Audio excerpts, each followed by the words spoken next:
are live. Audio's working, and some clapping for the start of the stream. The best non-Brazilian bossa nova that I've ever heard. Nice. Well, that's good to know. I really enjoy it. Except now I enjoy it less because we've been watching. I think it's on IFC streaming. They do it like during their commercial breaks, and you have to hear it for hours on end. So I like it a little less now. But anyway, how is everyone? Welcome to the stream. We do have our sidekick over here today. I need to remember how to get over to that scene quickly. She will be down in the corner, live from the laundry room. Good morning. You can have clapping for being thank sidekick. you. Hello all. Good morning.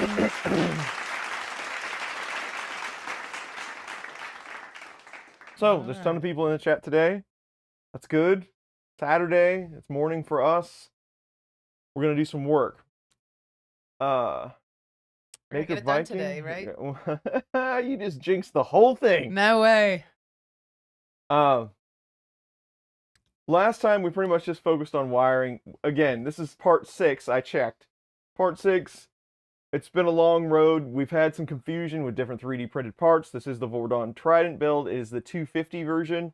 Last time was mainly wiring. The only thing that I have done since that last stream is I tidied up the wires underneath here a bit. We've got a little bit to talk about how this is going to work versus other kits.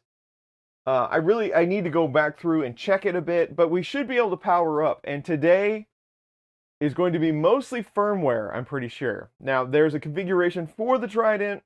The SD card should already be flashed with some clipper on it for the Pi, so it should have an OS so we can at least boot. But we will have to make the file to flash over, the bin file to flash over to the Octopus board. So we got some work to do, but we're going to get it done. It will at least move around today, unless we have some sort of catastrophic error. I would really like to go through bed leveling, all that good stuff. And maybe start a print before we're out of here. Who knows? We'll see.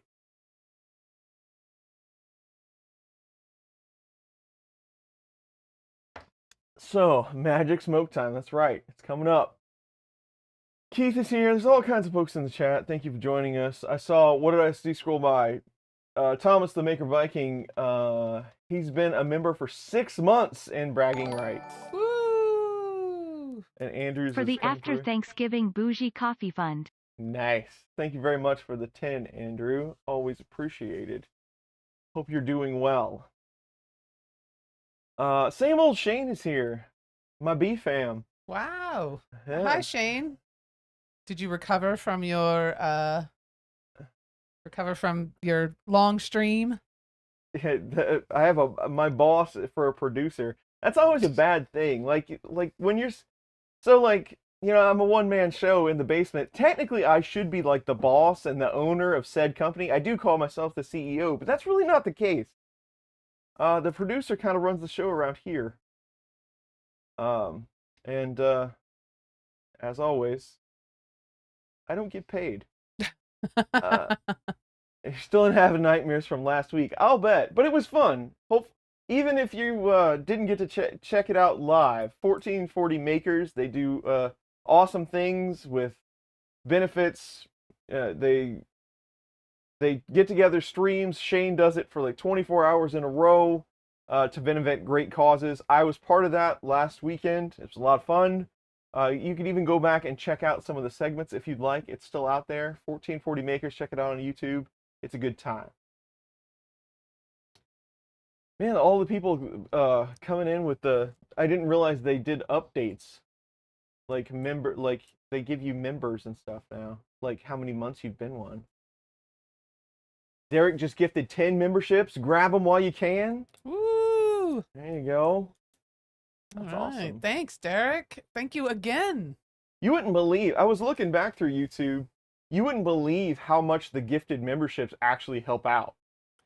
Yeah. They're becoming a substantial part of our YouTube income. As small as it might be nowadays, it really does help. So we appreciate that. Thank you. Yeah, it's nice. It's nice. It adds up. It does add up. It's very nice to see. Even for $2 a person, it adds up. Yes. Okay, so let me see where we're at here. I need some documentation, see what's up. I'm pretty sure, kind of sure, maybe a little sure, going through all the emotions, that some of the wiring is good. I didn't do, I'm not exactly sure how the Z end stop works at the moment, but I'll figure that out. I didn't do all of the lights. There are quite a few lights that I wasn't going to do until I figured out if things worked. There's some really long sections here. You've got an Ethernet cable, of course, that hangs out. There's a really long section that runs up to the tool head. I was going to do that after I stood it up. Again, I haven't done much since the last stream. And it's definitely not well organized. Let's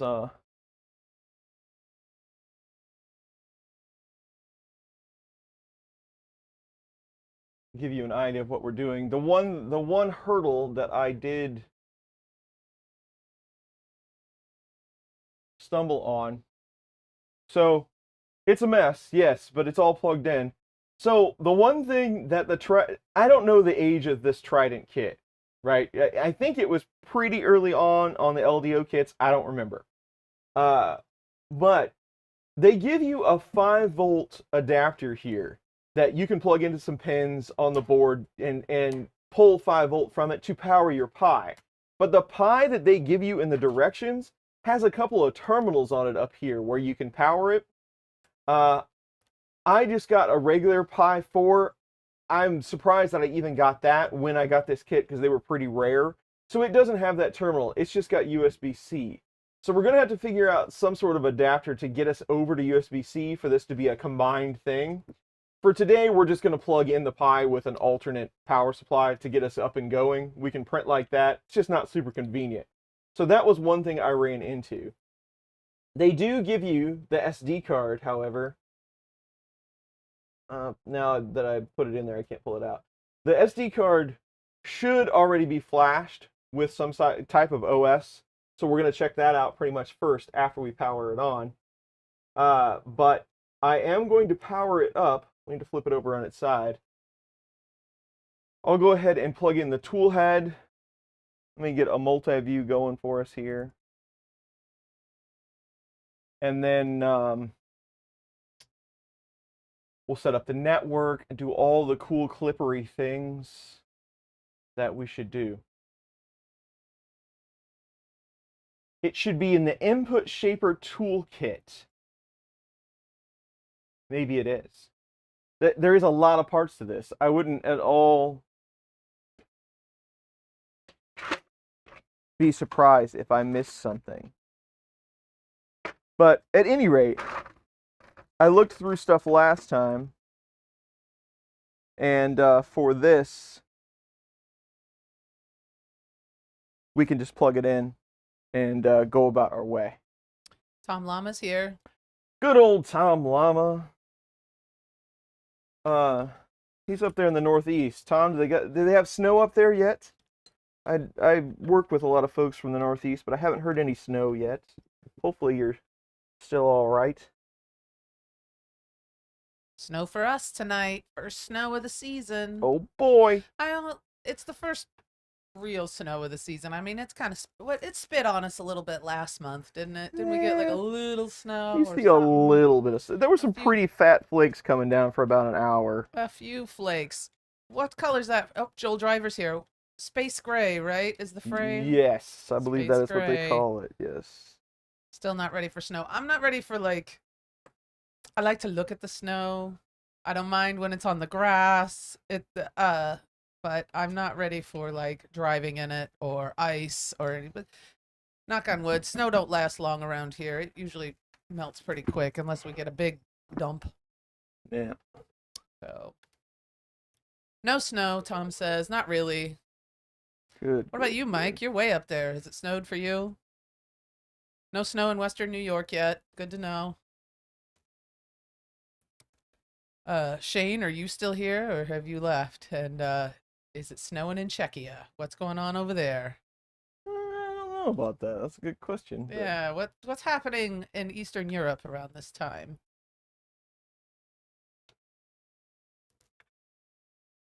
This tool head is just a bit loose, so I'm going to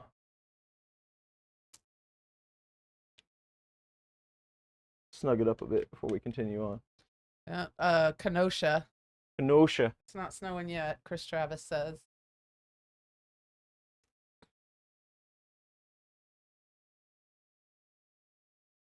Had snow a couple of times. Maker Vikings had snow a couple of times. Thomas. Yes, yes. It's gonna snow on Thursday though.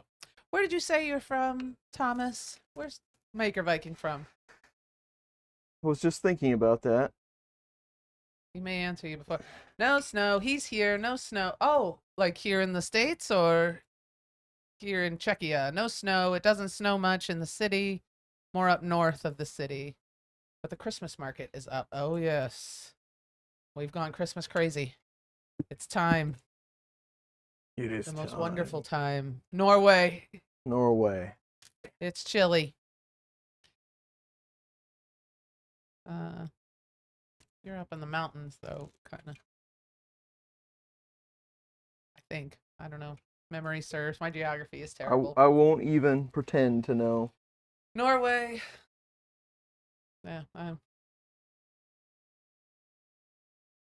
Sparse flakes yesterday. Mike says. Negative. But if I didn't see 2C. it falling, I wouldn't have known. So there you go. Yeah, the ground's pretty warm, I think, for the most part. Oh, negative 2C, though. That's pretty chilly. Yeah. Ground's not warm where you are. Valhalla ruling over all of his printers. You have to say it just like that, too. You have to say Valhalla from the diaphragm. It's got to have a rumble to it. Something like that. Offending Norwegians everywhere. That's me. In one fell swoop. All of them.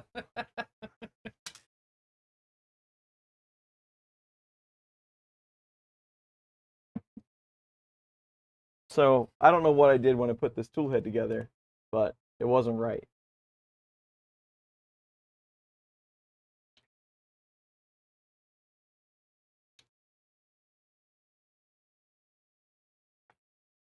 So anyway, Thanksgiving is now out of the way. Yes. We are through the first.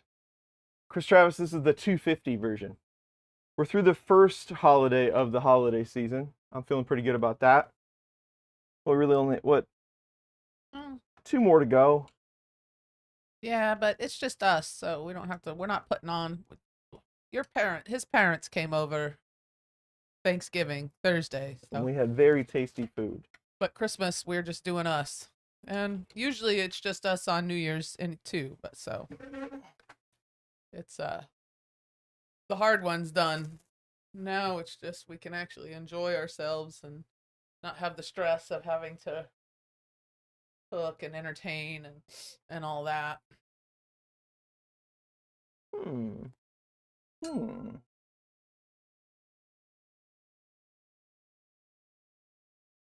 I knew there was a reason that I left that like that. I just can't remember what it was. Andrew Rogers says hard pass on the snow. Where are you, Andrew? What city are you in? You know what? Tom Llama, bologna and Kraft cheese slices and lots of mayonnaise. We're already talking about food? Well, he had a bologna sandwich. Nothing wrong with bologna sandwich. Yeah, and just, yeah, lots of mayonnaise. And don't toast the bread. It needs to be all squishy in your mouth. There's some very strict rules for this sandwich. Absolutely. You can put mustard on there if you want to, but sometimes mayonnaise.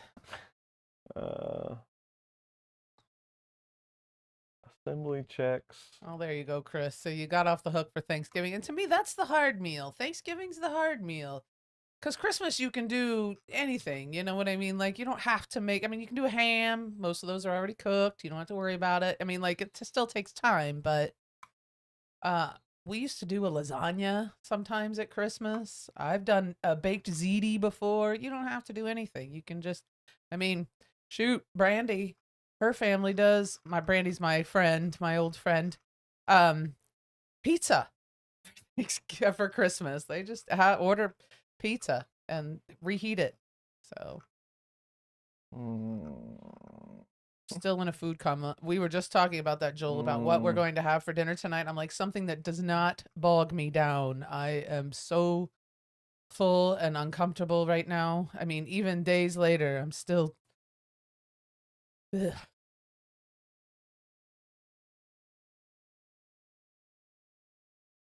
Mm.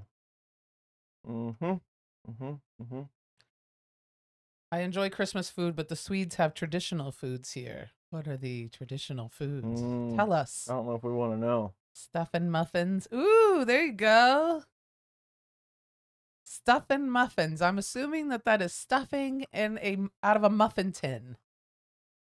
Sounds delicious. You would enjoy that, I think. I do love stuffing. It's the greatest thing ever. We make macaroni muffins, and he loves them. Macaroni muffins are He loves amazing. them. If They you've have never had a macaroni muffin, you're missing out. that is just, it's exactly what it sounds like. It is macaroni and cheese baked in a muffin tin. It's got like fried breadcrumbs But on it does top have, of it. yeah, it's got the breadcrumbs So and good. and it's all melded together. It's way too early for this conversation. I know. Let's talk Voron. Where are we? Talk Voron. Let's talk printers. Now you sound like I saw that you everyone else showed I us know. your very clean wire work. Oh yeah, it's stellar. Well, it looks pretty good. I mean, it's tidy. It's compared to my official Voron helper, Steve. It is a mockery of a sham of a wiring job. Oh, is it? Steve is the king of clean installs. I'm gonna say it. Well, I don't know about he's the king, but he's like top 3. I think Brendan Builds is probably the king of the clean install. I've never seen anything built that clean before. It's ridiculous. When Tony from Duet, and I respect Tony a lot. Tony is a crafty guy. Those guys make some awesome stuff. When he says you do an amazing job at something, that means you do. And that's we've talked about Brendan Builds before. And Tony is impressed. If Tony's impressed, I'm impressed. But Steve's much nicer build than I would be doing.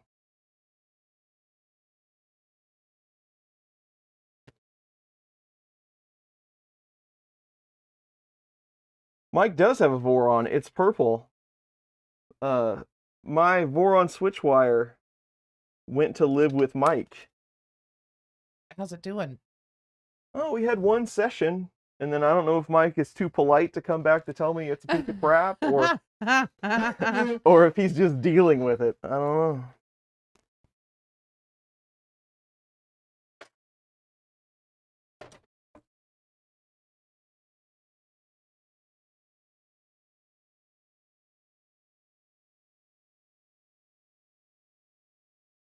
I talked to, I don't know if he's in chat or not. You haven't seen Bill yet, have you?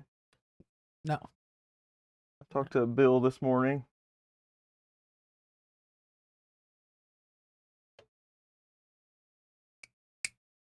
Is there a particular Voron kit that you would recommend as a starter? Prusa Mark IV. Hey, that one was just for Shane.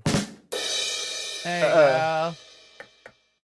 You know, if you're an experienced 3D printer builder, I've looked through a lot of the manuals and stuff. I've only built 2.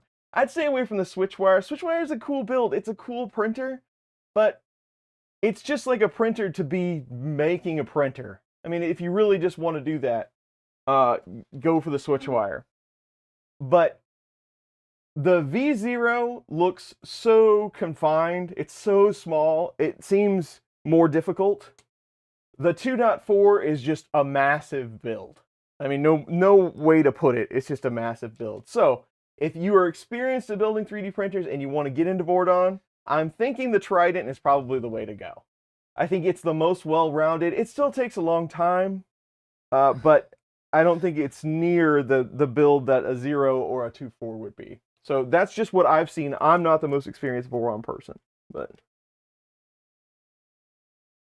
does the Voron have an IDEX yet? They have a There is a version out there with 2 heads on it. I don't remember what they call it, Tridex or whatever they call it. I don't have any experience with it, but there is a version out there, yes. Jose's here. What's up, Jose? Hi, The Jose. Tridex. There you go. Whew, that is some strong coffee. Yeah. You can peel some paint with that. I love it. We're gonna be flying here in a minute. Like to keep you on your toes. Mm-hmm. Okay. So that's what I missed. You missed 2 screws and just everything goes to hell. What are those 2 lower ones that I want? Those are supposed to be 12, so those don't seem long enough. Right now I'm dealing with the screw that you actually hang the hot end carriage on. Mike says that it lived and worked on his dining room table for a while, then it got relocated to the basement. While I built the tables for the XLs and then built the XL, I need to find a more permanent spot. Absolutely. For the Voron. Oh, so it still works. That's good. A tool exchanger? Isn't that a tool exchanger? I don't know what. Well, I mean, not it's 2 full-time tools, I believe. Yeah, independent hot ends. You park. I don't even know if you necessarily park one, but you leave it over on the side. They usually like have a bucket or something. So you leave it over here and then you use the other one. You bring this other one in. Blah blah blah, back and forth. So it's not necessarily like a pickup and use like a tool changer or an XL would be, but they're kind of full-time-ish. You kind of got to look at it to get an idea of what it looks like. I don't think 12s are long enough for that, and it might just be because of the LDO part. I think it's going to have like an 18 in there. I think that's what was causing me the problem.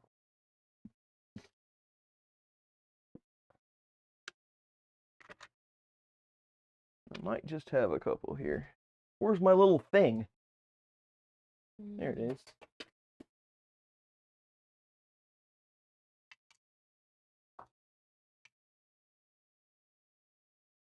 Not like an XL. Right. But yeah. I mean, that's all the Voron kits, right? 0, 2, 4, Trident, Switchwire. I don't know that there's another one. If there is, I don't know about it. So out of all of those, I think Trident is, because I really see Voron at, those guys are trying to accomplish a thing, right? And it's the standard model, Core XY, super high speed, enclosure, out of the box, all of that good stuff. And I think Trident is the best of all of that. 2.4 is going to be a little larger though, and probably a sturdier machine, but I don't think it's going to be near as easy to build. Probably quite a bit more expensive. Anyway. 2.4 350, awesome.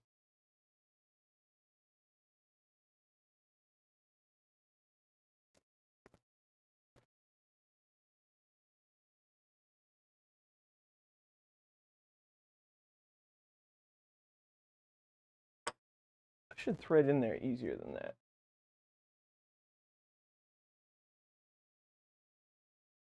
What else is going on? Oh, who's going to Smurf? Somebody mentioned Smurf. Smurf. Interested in seeing what Voron is that's being auctioned off at Smurf. Oh, Shane's got to go. Good to see you, Shane. Thanks for coming. See you, Shane. Go to bed.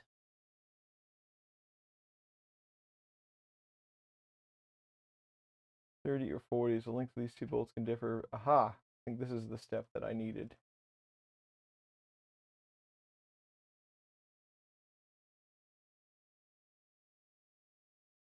Okay.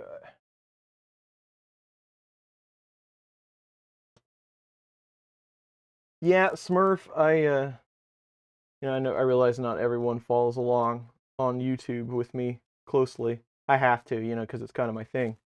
But I did put a post out. We will not make it to Smurf. I am somewhat sad about it. I haven't missed exclusive rep festival in years. But gotta do what you gotta do. Yeah, maybe next year. We'll see. We'll get out there. It would have been nice to go to the first one though. That's really the only Yeah, it's kind of a bummer, but I mean, you know, them's the breaks. yeah. It's the way it goes, and we'll get out there, and we'll get out there at a more pleasant time to be in London too. I mean, maybe next year we'll go to Smurf, but go to London when it's a little warmer and I don't know, Oh. not so rainy, kind of. No, that's just how Rainy, London works. I know.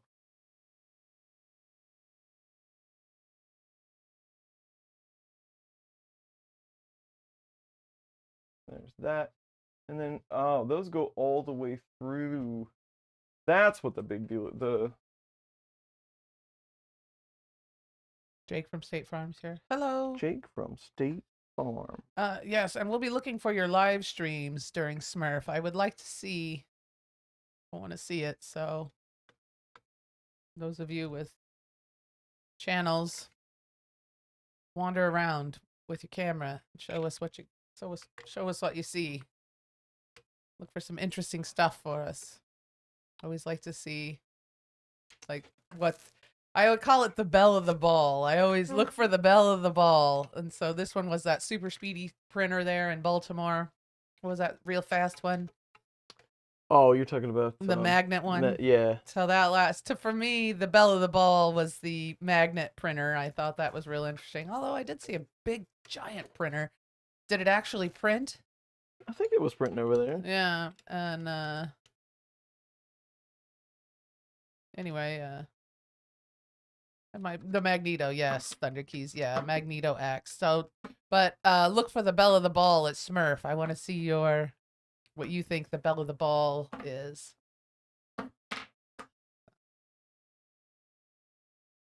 You wouldn't want that to go through. The one over there, was that a Polymaker? The big boy that what? Gosh, Magneto X is that's that super fast Pio one. Poly. Yeah. Mark over at Pio Poly. The big printer. The big printer was over there on the corner, right next to Slice Engineering. It was like on the far side from us. Yeah, that was pretty cool. It was a monster.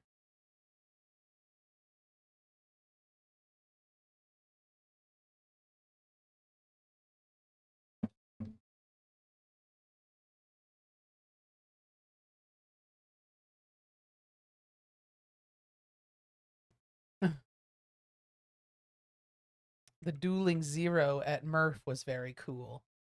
Dueling Zero. There was that cool 5-way at Murph that I really liked. That was who are those guys? Tony and Duet. Yeah. Duet. That's who we were just. That was Brendan, one of Brendan's printers. That 5-way printer was cool, and so was that upside down printer that from LDO. Positron. The Positron was very cool at Murph. I hope we get to build one of those. Yeah.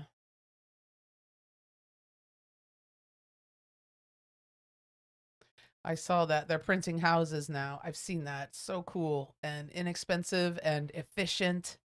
Like they're just good little houses. They're small, but my God, it's a house. It's made of concrete. It would be kind of cool. Yeah, it is cool. Really cool. The Elegoo Giga. I haven't seen it print yet. That one's the 800 1000. That's like big as a house. Was that the one? Maybe that's the one I'm thinking of. No, this is something new that Elegoo's trying to sell for like $1,500. It's like super cheap for this giant machine. Oh. I'm anxious to see how that all comes down. Would I want to live in a 3D printed house? Why not? Sure. Oh. If it's any good, I'd say yes.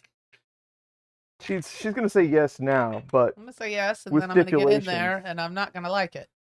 No, I think yes. And if you get tired of it being a house, you can just move out and turn it into a swimming pool. If we had to pick between Murph and Rocky Mountain, which show would you do? That's a tough one for us. Well, for me, I go straight to us because I force her to do things now. But I just love Murph. I you know I've been going to it so long, and I like just the style of things.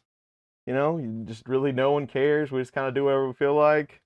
It's just I really enjoy it. So I will still go with Murph.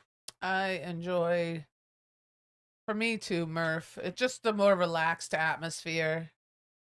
But I like the hotel there in That is a Denver where we stayed. that is a really cool hotel. It's a really nice place. Hi, John. John O'Shaughnessy. Hello. That's right. Old home weekend. Yeah, I like it. I like the relaxed atmosphere, and I like hanging out in the venue and just bring your cooler, bring your Jello shots.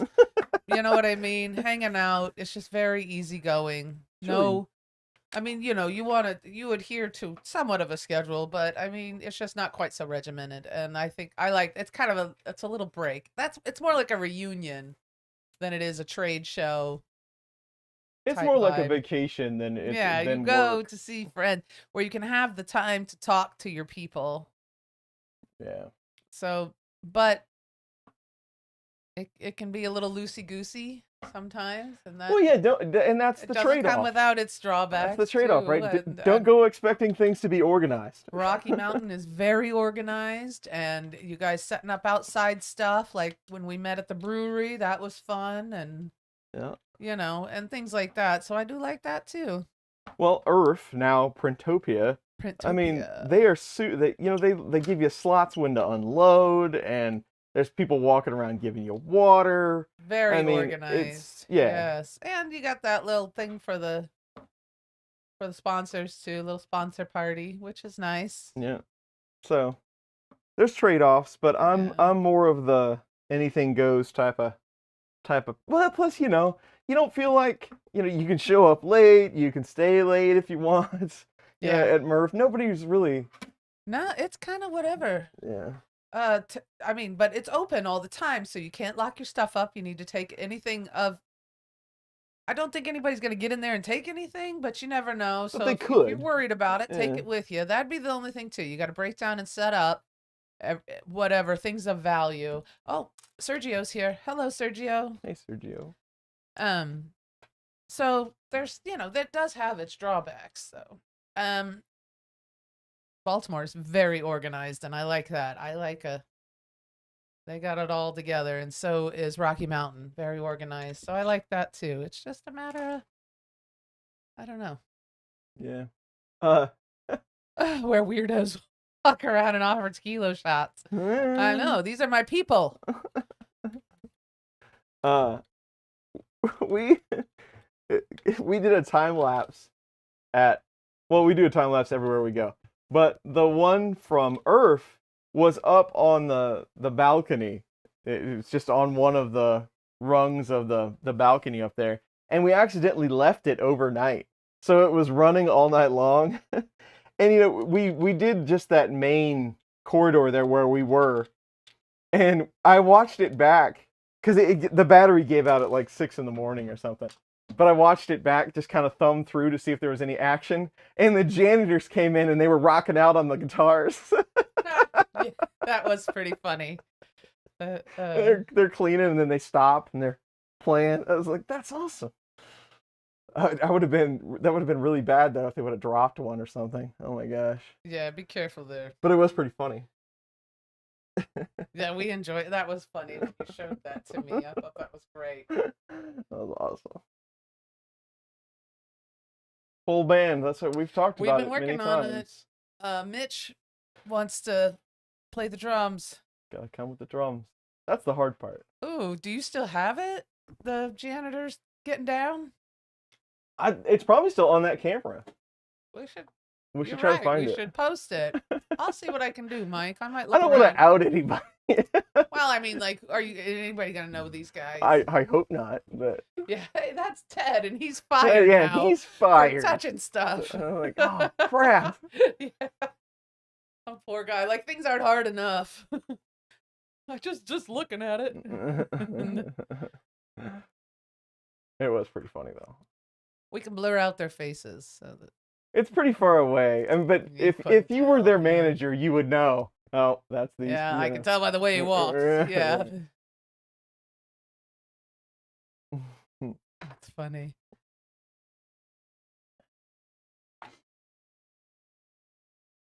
So I'm trying to find the combination of screws and covers and all that for my hot end carriage here that gives me the best results, because I really don't like what's going on here. And I feel like I've missed a step. But with all the different components and everything that we've used, who knows anymore? So there's that, there's that.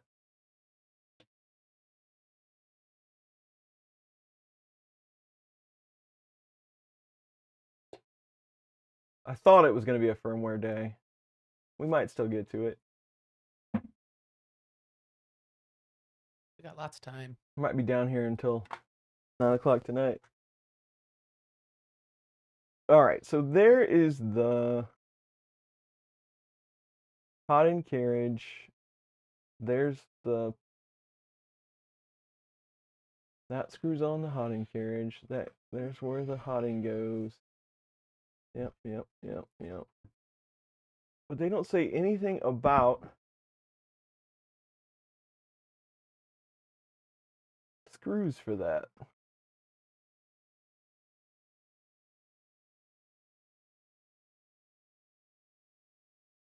Different designs.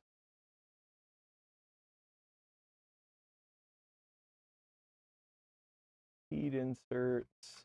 What is that? That's the belt tension. We did all that, 12s are in. Sensors in. The top clockwork is on.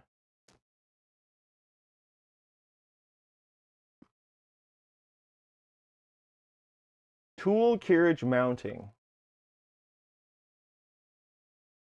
They just slide that on and then they say to put 50s into the bottom, but that's not going to hold that in place.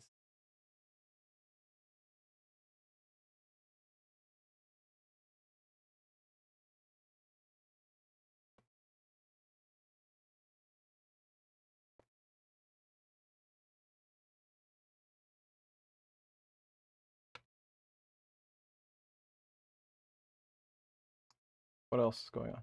Not much. Everybody's just kind of hanging out. Look quiet this morning. Yes, afterburning and self-burning. And they do give you a guide for LDO to get you off onto the stealth burner portion. And that's what I'm flipping through right now. This still doesn't look quite right.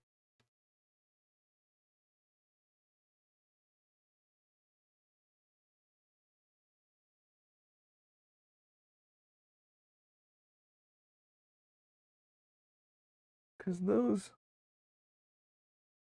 run through that front insert.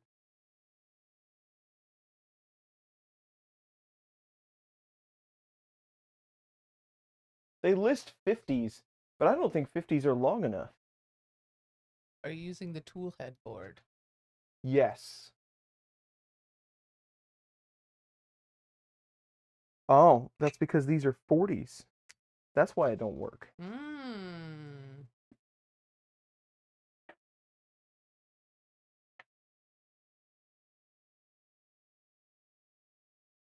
That would do it. All right.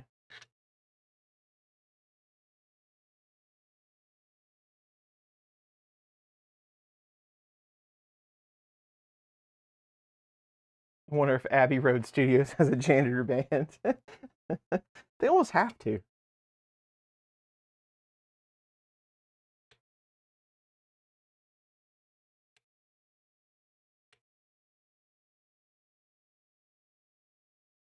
So let's talk about things like, well, first of all, yesterday for some reason and I don't want to go into the whole incident because it's not worth talking about. But yesterday I found out that I was a Prusa shill and I didn't know it. I'm not sure how something can cost you so much money and then you're a shill for them. I don't know how that works. Well. But okay. And but then we got Chris Russell. We got to talking about drying filament in your clothes dryer. I think it's a great idea. I think it's a great way to ruin a clothes dryer. But I'm for it. So I think I'm gonna try it. Our dryer's had a good run. If we have to buy a new dryer, hey, It's all in the name of science, honey. that's right. I mean, what dryer costs $1,000 nowadays? Probably. Yeah, give it a whirl. See it. We'll charge it to the channel. Make the channel buy me a new dryer. As long as we don't tell the IRS. I ruined that one, didn't I? Oh crap! Going to see a tribute band recreating the band's last waltz performance. Who was you? Who is the band? Like the band Bruce Springsteen? Oh, it's an electric dryer, Joel. Yes, electric dryer. I don't know who the band is. Well, I mean, like Bruce Springsteen, the band, but does that work? I don't know. That's the real question. Does that work? My dryer only gets to about gas dryer adds moisture. My dryer, I was testing it. Of course, the first thing, you know. Well, how hot does it get? Mine gets to about 140 Fahrenheit. So that's really, I mean, I usually dry things around 60, 65 C, so it's not quite that hot. But the big thing is, one, you can't just throw it. Don't just go throw filament in your dryer and turn it on, because that's going to ruin it for sure. But there are certain dryers that have shoe racks is what they call them. And it's just a shelf that you can throw a pair of shoes on that won't spin it, right? They just set in there in the center.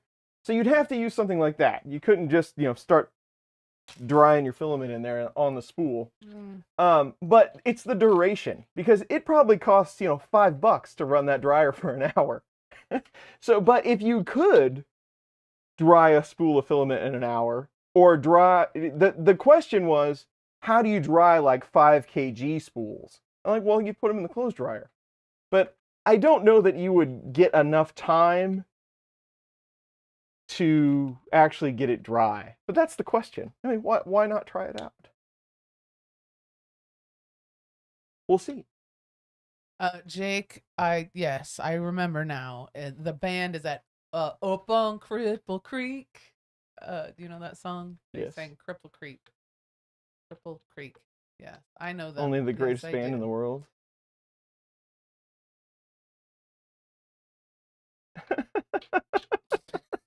All right. Fair enough.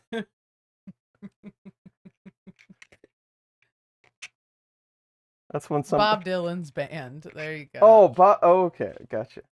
Yeah, there we go. Now they're chiming. Now everybody's chiming in. Did a lot Bob with the Dylan's band, and they Uh, Cripple Creek. You'd know what those. Ooh. Yeah. Sorry. can you Sorry, get a all have to YouTube hear me strike sing. for singing? Probably. Ooh, maybe. I don't know. No singing then. Sorry. Y'all can sing. I can't.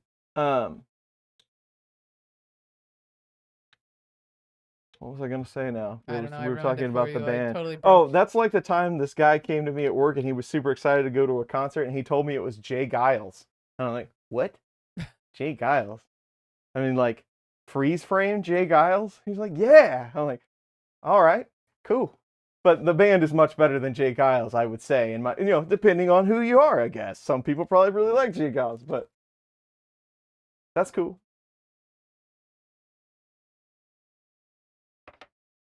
Well, a lot of it too is They're all dead. music invokes memory. So if the band is Well, yeah, really but- awesome to you, maybe you remember a time when you.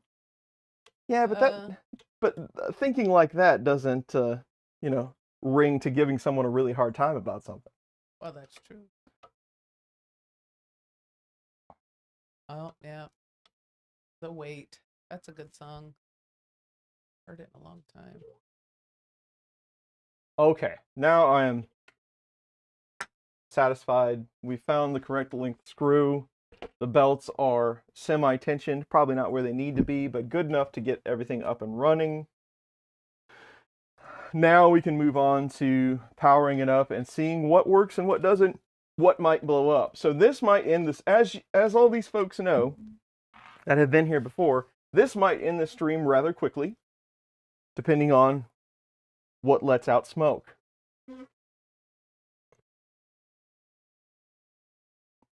Do you ever clean your textured PEI sheets with acetone once in a while to refresh them? So back in the day, I gotta say, saying back in the day, it was only like 6 years ago. When you started seeing sheets, PEI sheets, they were usually like 3 mil sheets, the really thick ones. Those I would clean with acetone to kind of get a new surface on them. It never really worked all that well for me. The thinner sheets, the ones that are basically just the sticker, what I found is like 3/0 steel wool. If you rough them up a couple of different directions, you know, go corner to corner, and then the bottom corner to corner, go across like that. Rough them up real good. Scrub them down with Dawn dish soap, and then go back with alcohol. They hold like crazy if you do all those steps, and you can do it, you know, 6-7 times through the life of that sheet before you start wearing it thin. That's my preferred method. I try to stay away from acetone. Plus, it's really nasty. You don't want to get acetone on your hands. That can, like, you know, permanently harm your liver and all that good stuff. So I like to stay away from acetone if I can.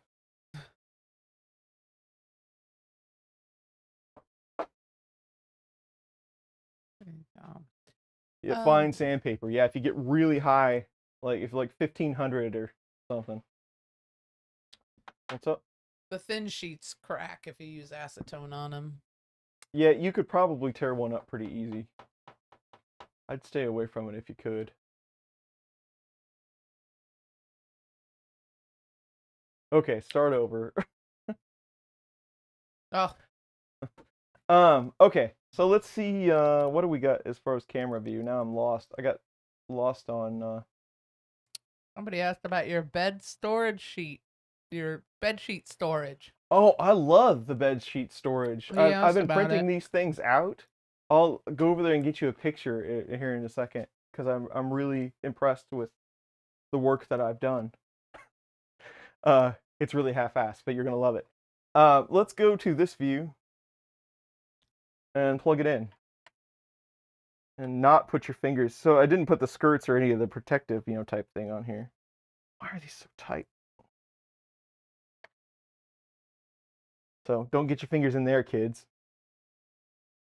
No whammies. No whammies. Joel says, no kidding.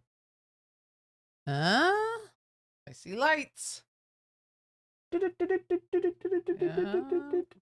So power's on, board's thinking about stuff. And again, we're gonna have to put some juice on our pie separately for now, but nothing caught on fire. So first test, I'm good with it. Yay. No lights, no smoke. No whammy, no whammy, no whammy. All right. Oh, lights, no smoke. Whoops, I said no lights, but there is lights and there's no smoke. All right.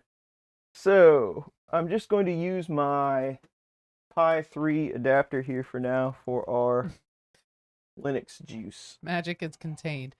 Carl, I love your emoji or your logo or whatever. It's Alfred E. Newman for his logo. That. Oh, yes, Carl. Yes. That's a good. I don't know what is that. Your avatar. That's the word I'm looking for. So now let's see. How do you do this with Voron? Is it tap or standard? It is standard right now, but I do have a clicky kit that we're going to do a video on.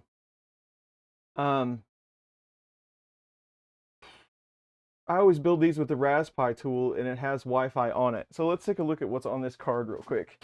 The card that they give you for the LDO kit comes in like a blister pack. So they've pulled it. I got a few files here. They pulled it and have written it. So let's just see what's on it.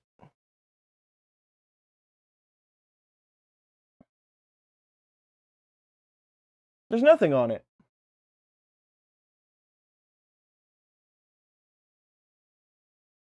So scratch that. They didn't do any of this configuration. That's okay. No biggie. We'll just take the time to do it real quick. So if I were doing this, I would put some sort of light version of Linux on it, like Raspberry Pi OS, and I would pull that card. And that way, all your settings in here are going to work. Trident, like the gum. And then we'll say all your Wi-Fi information and stuff is in there. So we're going to write it. Hold, please. Yes, they will. We will have a printer.cfg file that we can use. So that gets us part of the way. That's the hard part, right? But we have to get it on the network with some sort of OS. So we're going to build this card, and that'll get us that part done. It only takes a minute.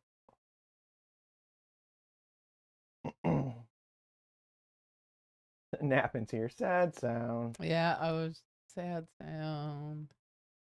As he writes over the Windows drive. I've done that before.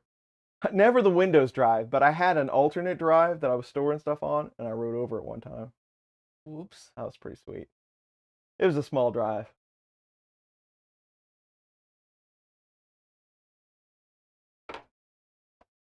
Hello, Costas. Gus is here. Bigger fish. There's an image on the There is. That is true. Raspberry Pi tool has a mainsail, and I don't know if they have a fluid image or not. Yes, there is a mainsail image. But now we have the opportunity to use Kaya and install it that way, which is my preferred method. Is Clipper forked for Duet RepRap? I don't know if they handle those do chips or not. That particular type. I've never seen one. Did they announce the new Voron board yet? I don't know if they announced it because I was going to talk about it today, but I don't know if I can. Because I got a package in the mail yesterday that looks pretty sweet. But I don't think, if Jason is on here, if Jason comes to the stream today, it's California time for him. So it might be kind of early, but if he comes to the stream and okays it, then we'll talk about it.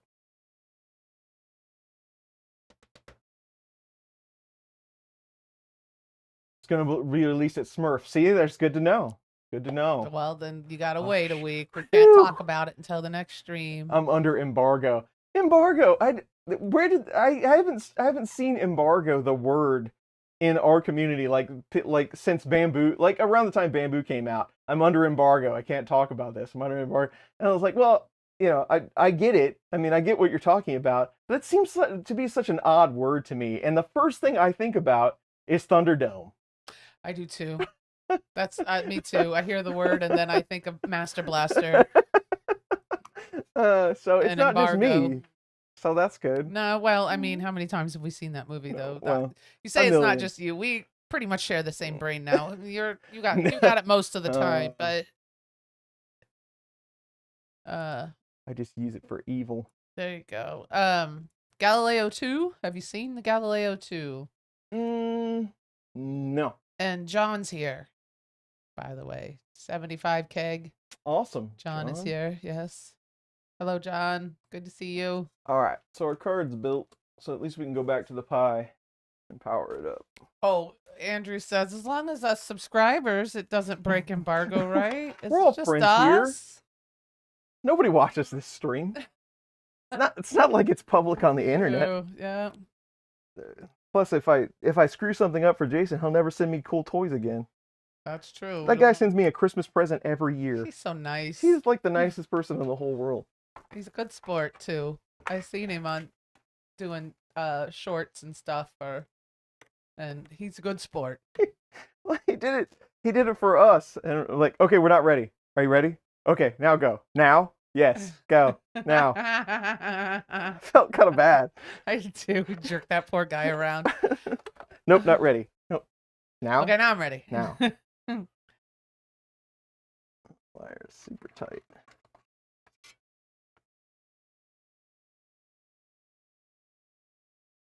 What about dust in the layer lines?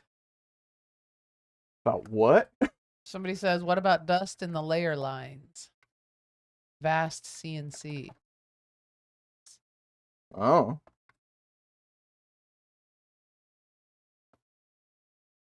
Yes, LDO Jason. Yes, LDO Jason. He's a good guy. Nice. We were right next to him at Murph. Yes, we were.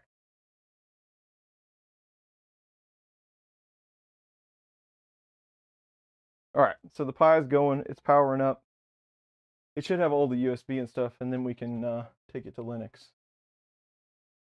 Dust in the 3D printed house layer lines. I don't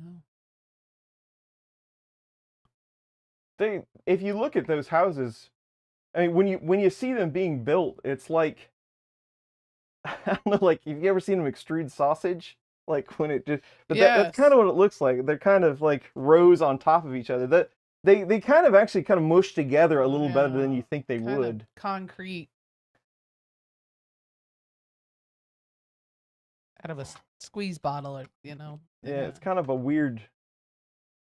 It's like frosting. Yeah.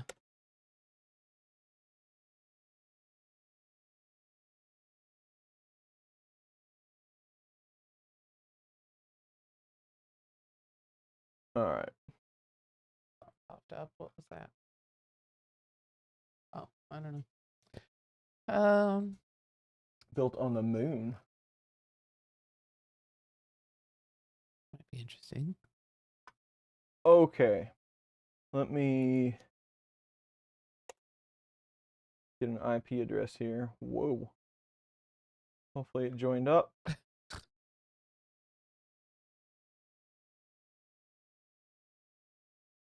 House made of extruded frosting. That's kind of what it looks like.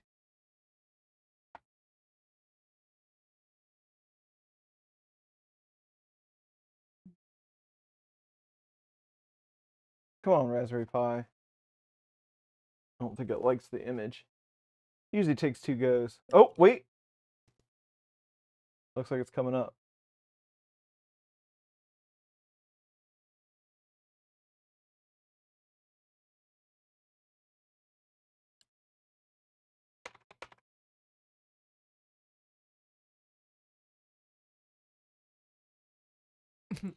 For a third of the price, I'd live in a frosting house.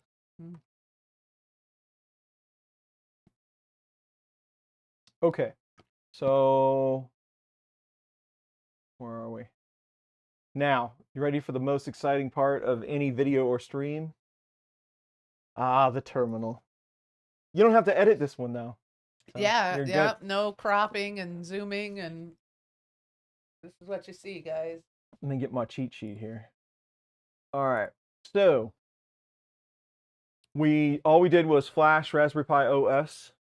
So this is Bullseye or whatever. And I threw the Wi-Fi information here. This is probably like the only live stream I'm ever going to have that you might be able to watch it and get some knowledge from. So first thing on a vanilla install, you're going to have Git. Git is the source manager. That doesn't come with that. As my eyes glaze over, everybody's on the floor. Yeah. What is it? Riveting. It does have some color. That's true. I'm used to working on totally green, or I've worked on more amber screens than green screens, honestly.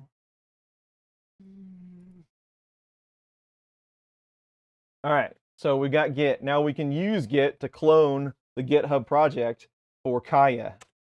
Kaya is basically just a really involved script that helps you install all the pieces for Voron, for Clipper, Mainsail, Moonraker, Crow's Nest, all the pieces that it takes to make the fancy install. Sudo bash. What's sudo bash? Sudo bash.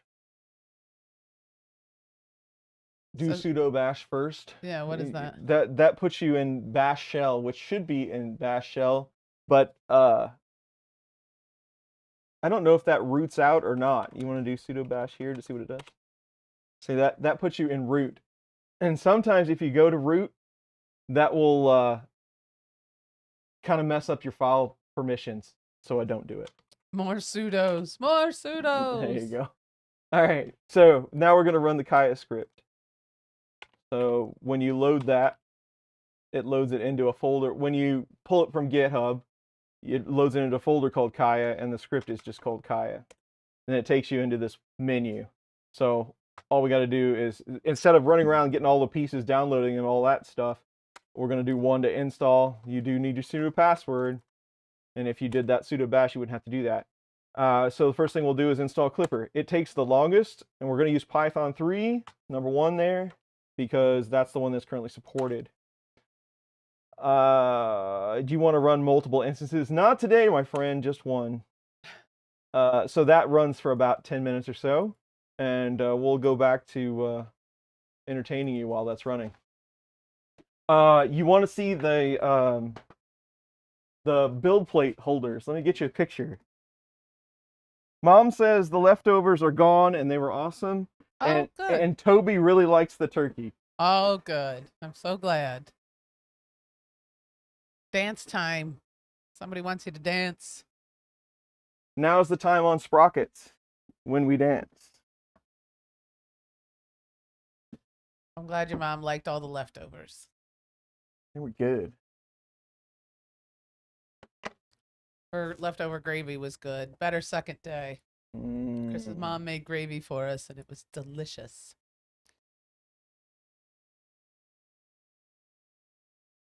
Yeah, here, check this out. Boom.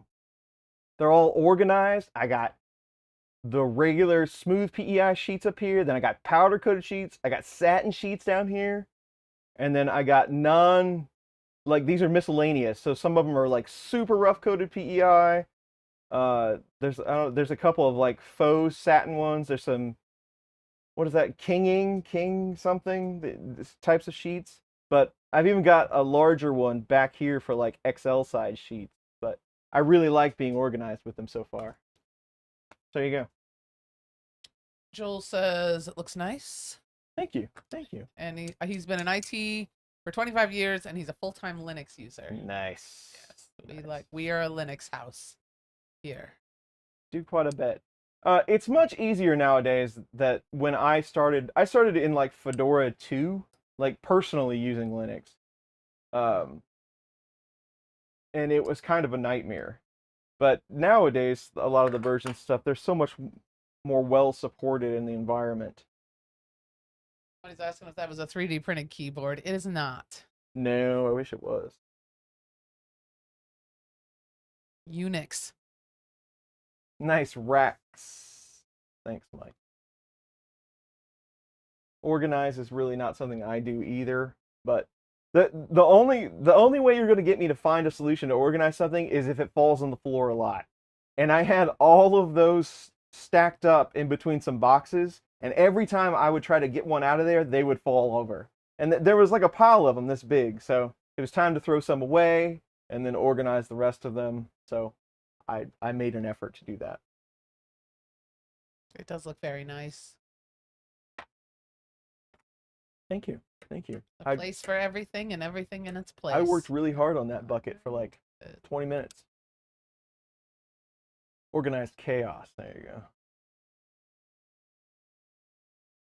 Can't find. That's right. That's usually the case when I put things away. He doesn't know where they are. I wish I had space, like we could figure out some way, and I had enough space to have all of the filament in one view. Because right now it's on like 5 different racks. And I was complaining the other day, I'm pretty sure I was complaining on Twitter, that I always have filament, but I never have the exact color that I'd like. I probably do have it, I just can't find it. So it'd be really cool if I could line them all up and then color coordinate them, but I don't think that's ever going to happen. I don't think I have that kind of room. Well, we tried. You have that rack, but It's just always full. It's always got full, a bunch of stuff on it. Yeah, and a lot of it too. You got a lot of the same colors and the same. You got a lot of doubles. Yeah.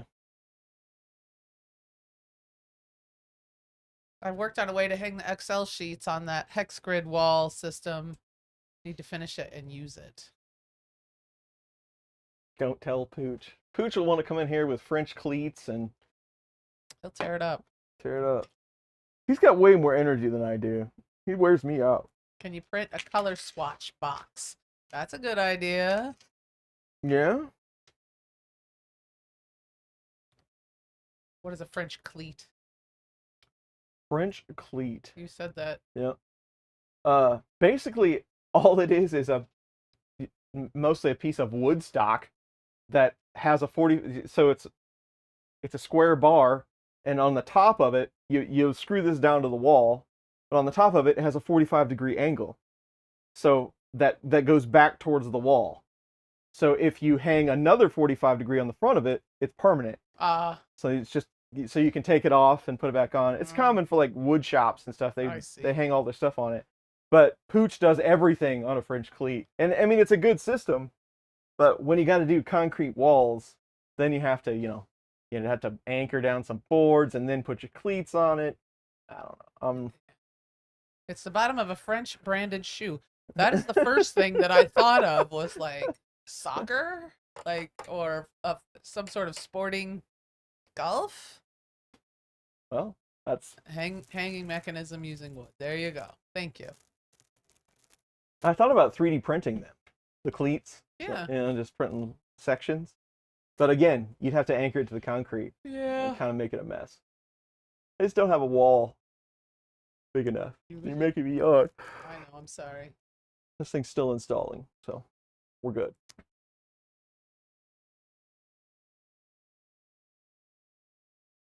Kitchen cabinet. Oh, nice. That would be cool.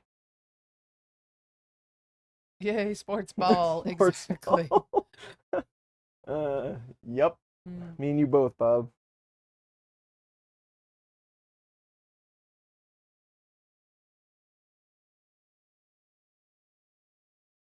Just a pre-drill. Yeah, I use those. Yeah, tack-ons. I use a lot of that for the conduit brackets and stuff. This wall, like these walls are on 1x4s, so they've got just a 1x4 stud every 2 feet, and I anchored those down. But I'm sure we could just use the screw types and get away with it. But if it fell over in the middle of the night, that would be kind of interesting. The filament gets heavy. All right, so back to Kaya. It's asking questions. We want to add Pi to the group. Of course we do. Clipper is installed. Now we want to do Moonraker. Moonraker is the piece that puts everything together. So when you go from mainsail to Clipper, Moonraker are all those pieces in the middle that makes it all happen. APIs, talking to things, and all that good stuff. And it takes less time to install, but we'll still go back to this. I am going to run upstairs. Okay. Do you want coffee? I could use some coffee. All right.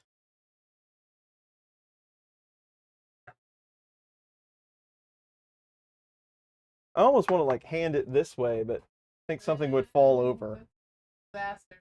Is the heater over there actually making heat? It's very cold there by that door. Well, that's okay. Do you deliver coffee to Sweden? Not currently. It's on the roadmap for 24. Swedish cleats, yes.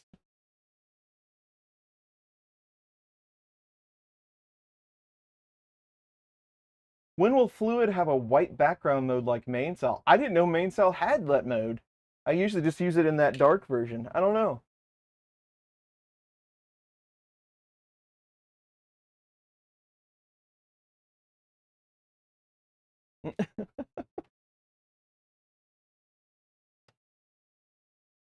But I'm hoping, in fact, we should go download it. I'm hoping that after we get this part done, we'll be able to get into Mainsail and just upload the config, and we'll have most of it working. We should be good.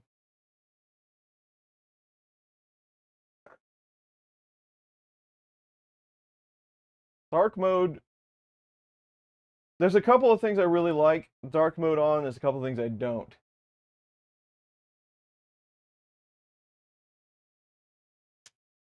awesome. Thank you for commenting on that on MMU3. That was one that was a little bit dodgy. I mean,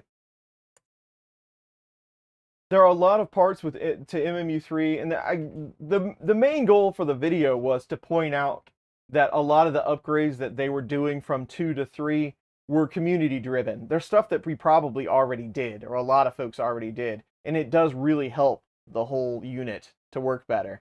But the firmware, the firmware is just free, right? Anybody could use it. I mean, it's tailored toward Prusa products, right? But I don't think those guys get enough credit. They do a lot of work.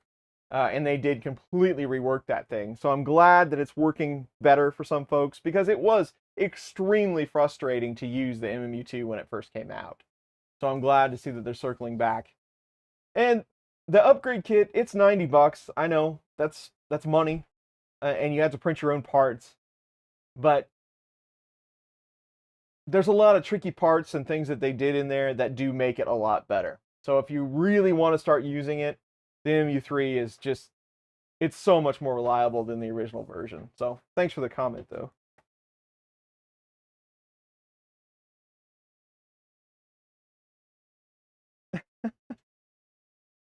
Thank you. See, and that's what's hard about YouTube. The MU3 video was the first video I got notice about from you in like 2 years. I honestly thought you quit this channel until I saw you on the stream. See? Good old YouTube backing us up.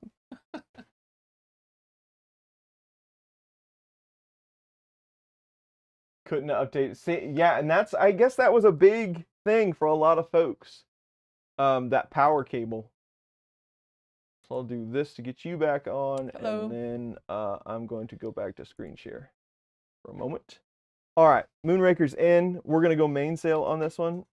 I'm actually starting to learn Fluid a little better than before. But we'll do mainsail anyway. It only takes a second. Joel Driver, I'm the same way. If I can turn it to dark mode, I do. It seems easier on my eyes. But, you know. That could be BS. What'd we do before, you know? We burned our retinas and we liked it.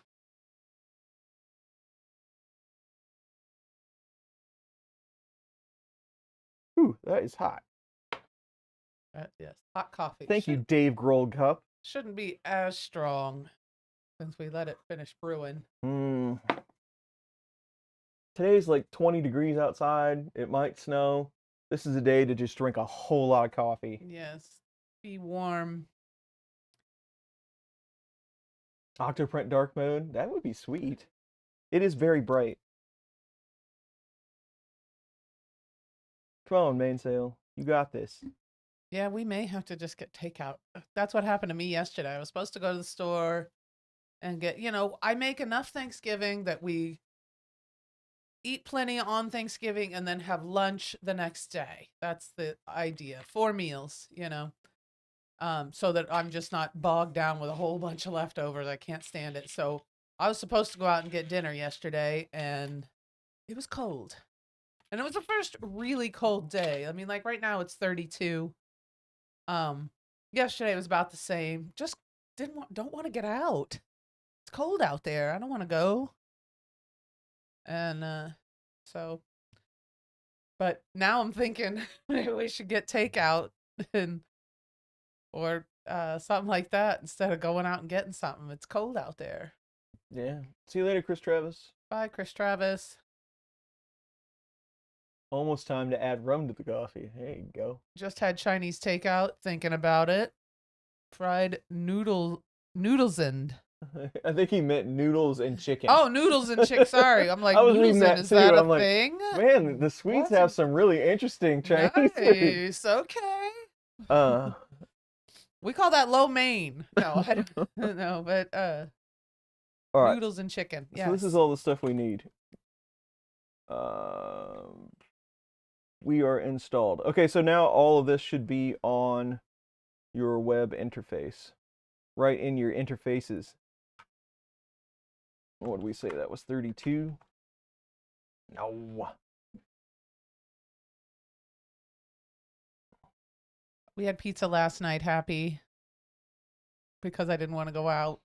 Main sale is up. Printer.cfg shouldn't have anything good in it. No, it does not. Rename. Old. And there should be a good config. Let's ask LDO first what they would like to do for their config. Oh, come on. I think so. Chinese. Chinese? Maybe. You swing into Chinese no, now? I'm gonna wait until after lunch and see how I feel after lunch. It's between Chinese and chicken wings. We'll see. I did see somebody say napping about pineapple on your pizza. I do like a Hawaiian pizza. It's good. And now, maybe not every time, but pineapple does have a place on pizza. We do not really have, we got Thai food. We don't really have Vietnamese. I mean, maybe downtown, but tacos. It's not very common. I'm going to say no on tacos for now. I'm not feeling tacos right now. Boneless wings. We had those with our pizza last night. So, but boneless wings and wings with bones are, it doesn't matter if you have them close together. That is two very different items. They don't really have. No, it does not. They don't have a link for firmware per se on their site. So let's just go with No. the Voron version. Yeah, you shorts guys. Cold. He wears shorts year round, even in negative 10C. No. No, you don't. Shorts guys. Crazy shorts people. You probably just wear Crocs all the time too. Year round Crocs. And then pineapple and ham pizza. Yes. And where we go, they put fresh jalapeno on there. And it's really, so pineapple, ham, and jalapeno. And it is very tasty. You gotta take the seeds out though, otherwise it's too hot. But we like that one. It's the Hawaiian pizza there at Nikki's. So we're gonna go with this one. Yeah. He feels like he's being profiled. He said he does wear Crocs and he's being profiled. You are. I'm sorry. She's judging you. That's all right. I wouldn't let her do that. Yeah, it happens. Shorts down to 40 degrees and then it's okay. Short trips in the car to the store. Yeah. All right. So grab the config file for Octopus. I'm gonna put that up there. Well, you need an MCU. Quit. ls/dev. Make sure serial is here. I've done this a few times. ls/dev/serial. I wish it was Captain Crunch. Masrua just subscribed. Thank you. Hello. By ID. In 5 minutes, you will be able to chat. Whoa! That is quite the handle, Octopus board. Actually, the easiest way to do that is like this.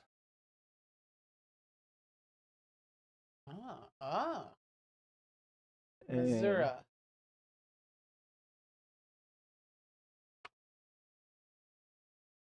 Barbecue pizza. We like barbecue pizza. It's not a go-to for us, but it's pretty good. Nappin, do you have a beard? He says you're gonna claim that I'm bearded now as well.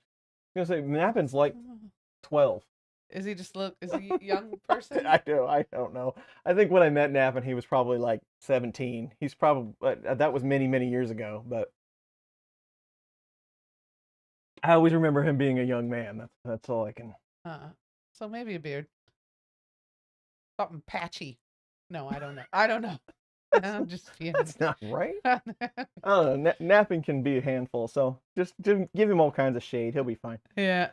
50-centimeter full beard. Yeah. You do have a beard. 50 centimeters. That's that's a serious beard. Am I reading that wrong? No. Well, I'm not reading it. Oh, That's a pretty serious beard. I agree. Hans. So we need we've got Clipper, everything. We still need to compile. He's got a beard down to his belly button. Like ZZ Top. Dusty. Dusty Roads. Dusty Roads. Make menu config.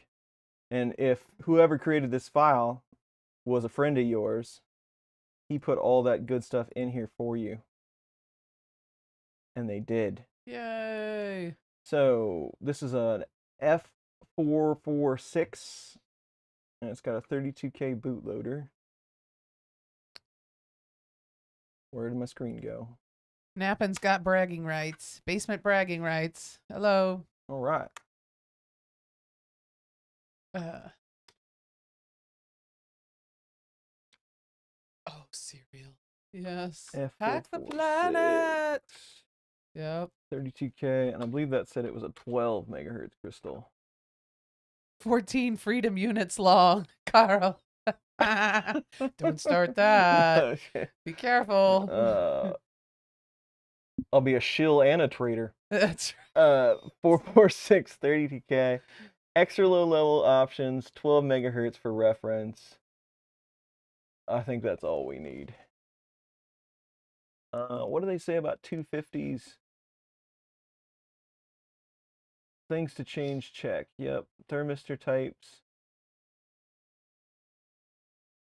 Well, let's go ahead and get this compiling. No GPIO pins for startup. That can be the tricky part.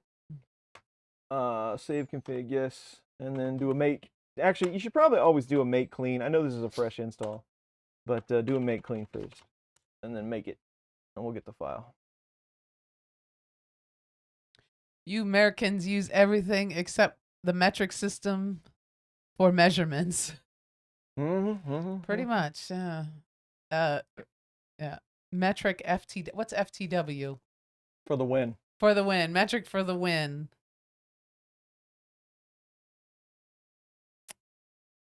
Hot in heater pen. Hello, I'm from Russia. I watched 3 videos about Skipper. It's cool. I repeated it, but I had to solder it with the 2209 driver. Otherwise, you can add RX plus TX. And, sir, I cannot read your name. Our friend from Russia.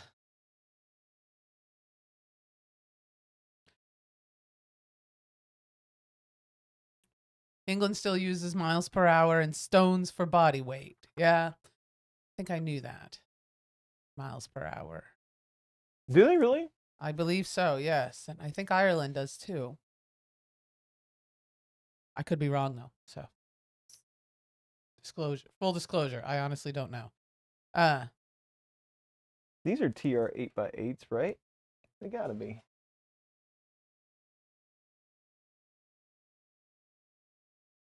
One. There you go. And I think kind of Chris, you fell into the same. Hans says he's in the States and has used Imperial his whole life until about 4 years ago when he started using Fusion 360 and realized how awesome metric is. To design with.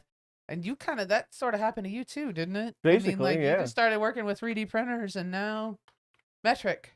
Yep. It's Bad. He says his English name is Bad. His English is bad. Our friend from Russia. His English is bad. No, I just don't know how to say your name. That's okay. Yeah. No, your English is fine. We understood. Well, now they got different. Did I say what type of octopus this was? A 10. It's not a Pro, I don't think. Huh.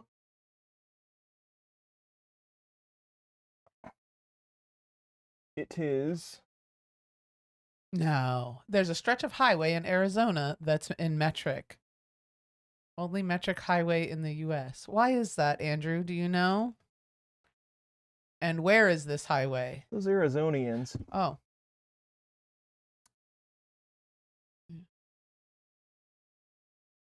It really doesn't have a version, but it's definitely not a pro. So we're gonna go with regular Octopus settings. Enable pen.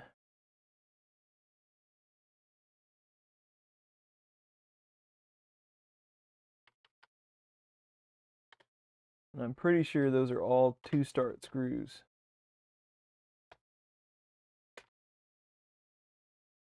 We'll find out soon.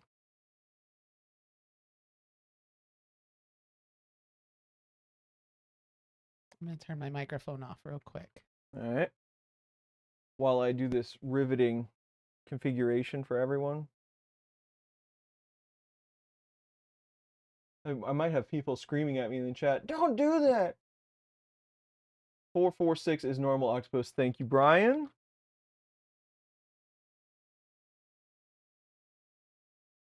Extruder. What are you listening to? Bondtech 5mm gears. Yes, that is them.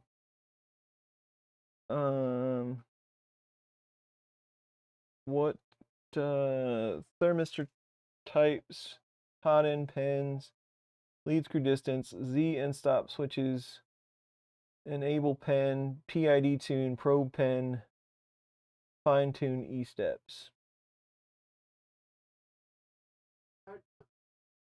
Trying to figure out how to say this name. Artem. I'm not going to say it well, but I'll try. Artem.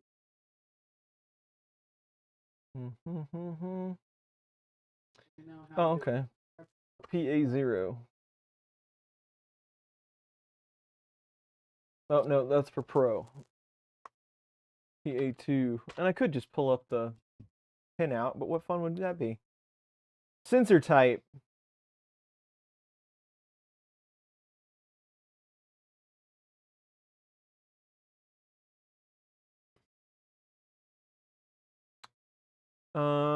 Use generic 3950s for 100s.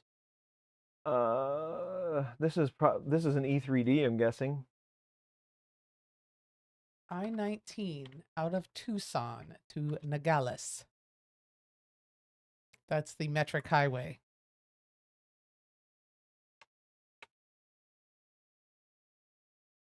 Flip E3D thermistor. Artem. Am I saying that right? To our friend from Russia. Artem. There's always been talk of switching to metric. I mean, I remember when I was a kid in the 80s, they were talking about. I mean, we did a short stint on metric. I mean, I remember learning about it. They've always talked about it. I don't know.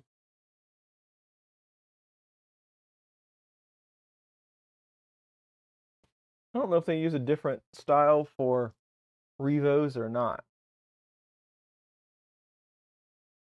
I guess I could look.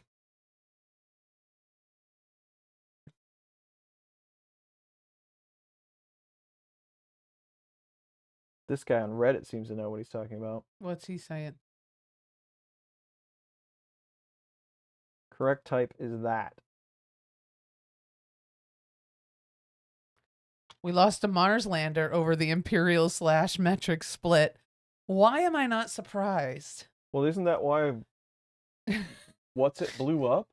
Because they were back in the 80s? I don't know. If you know the story, please share it with us. But I'm not really surprised. I could see this happening, where especially like things like international type sciencey stuff, and somebody doing the math and Imperial, and then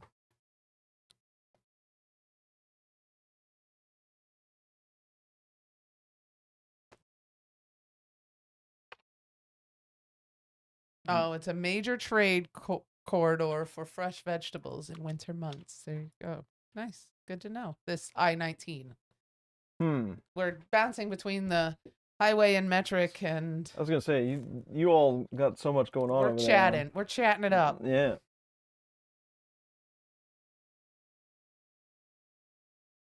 Where do we have this probe plugged in? For Octopus Pro port, for Diag 7. Let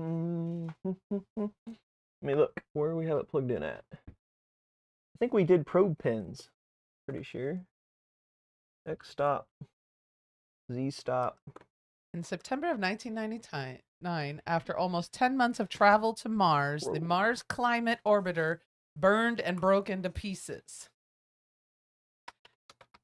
On a day when NASA engineers were expecting to celebrate, the ground reality turned out to be completely different, all because someone failed to use the right units. There it is. And because of that, Joel Driver's chiming in, because of that, NASA is all metric. It should have been to begin with. I think science should be in metric. Science is in metric. It makes you sound so much smarter. Well, Diag 7. get rid of Imperial and Daylight Savings. I am with you on that one. I'm tired of the time change. I think it's silly and it's pointless. But let me ask you this. Uh-oh. You want light in the morning or do you want light in the evening? Chris, you like light in the evening. Yeah, because I'm asleep in the morning. I don't have to get up early. Yeah. An Air Canada 767 that ran out of fuel due to misfueling due to Imperial to metric conversion issues when loading. The plane landed. It wasn't a crash, but they ran out of gas. Light in the evening, Hans says. Light in the evening. John says, it looks so far, nighttime light is winning. No preference. You know, when I was doing the lunch lady thing, and we start very early. Well, very early, 7:30. We start at 7:30, and it was nice being able to walk in the work and it wasn't dark in the morning. That was nice. But now that I am a full-time basement admin person, light in the evening, I prefer. But I feel bad for the little ones that have to wait for the school bus and things like that. They got to stand in the dark. That kind of stinks. Yep. There you go. Light when the kids yep, that's exactly. Light when the kids have to get on the school buses. Andrew says metric for length and weight, but he wants Imperial for everything else. The only thing hard about Imperial Character for me building. is framing, like 2x4s, and still working with wood in the US is a real pain. I mean, there's just no way around it. It would be really hard to use metric for all of that good stuff. Wish James Murad was here. Because he had the awesome Python trick that you could get these files off of here, and I can't remember the command.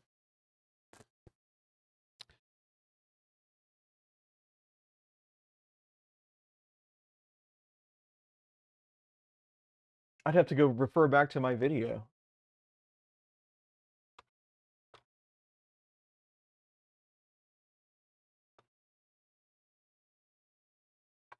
That's true. Big difference in light times. Live from New York is telling us all about airplanes and mistakes that have been made.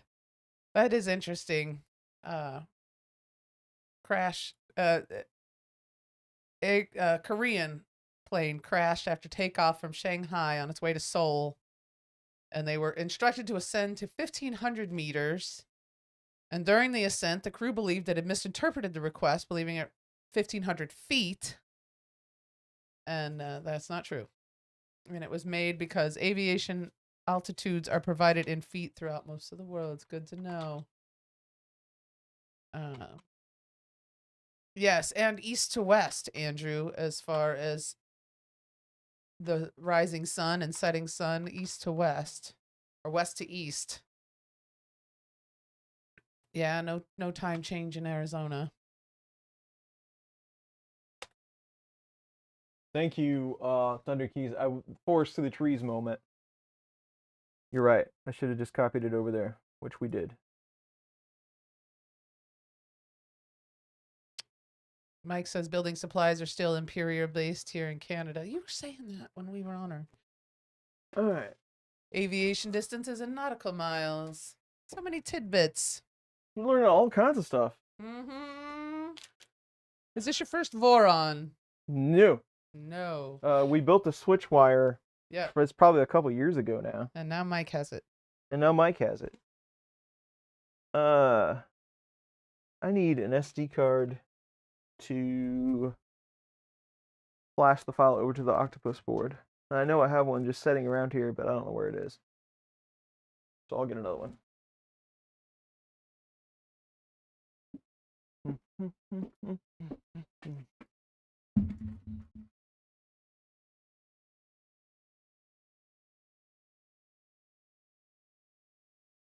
How big is this one? Perfect. Are you thinking of putting an enraged Carrot feeder? Enraged rabbit carrot feeder, I believe is what they call that. No. I have no plans on that. It looks pretty interesting, but I don't have any plans to try one out.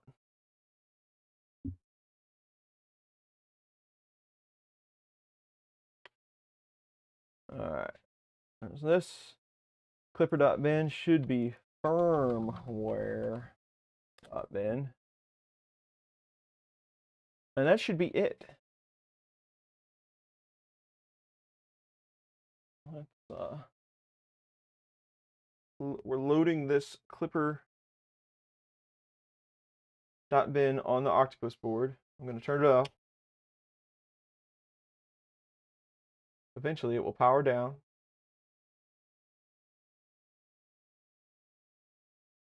Oh, it's powered up via... There's got to be a jumper on this thing that takes us off of USB. It's got...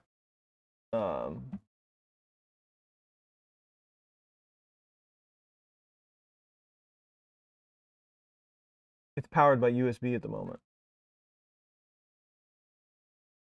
I wonder if that's what this is. Nope.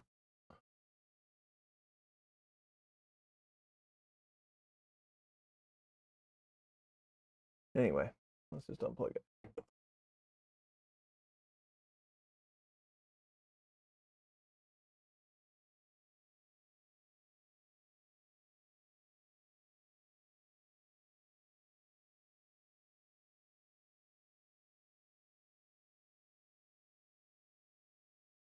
There we go.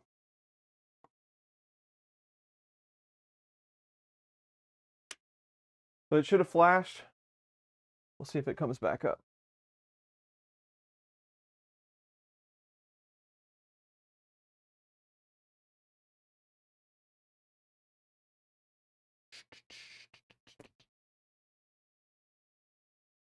Restart.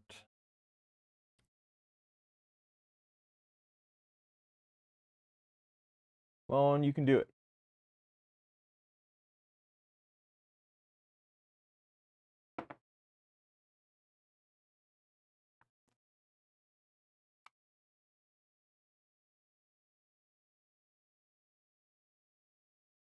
Sometimes I just have to kick the whole thing over.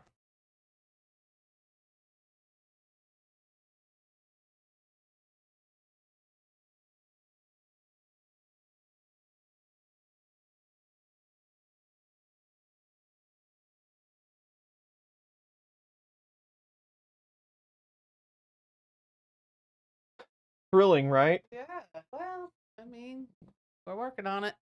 You need another topic. I know. Trying to think of one, but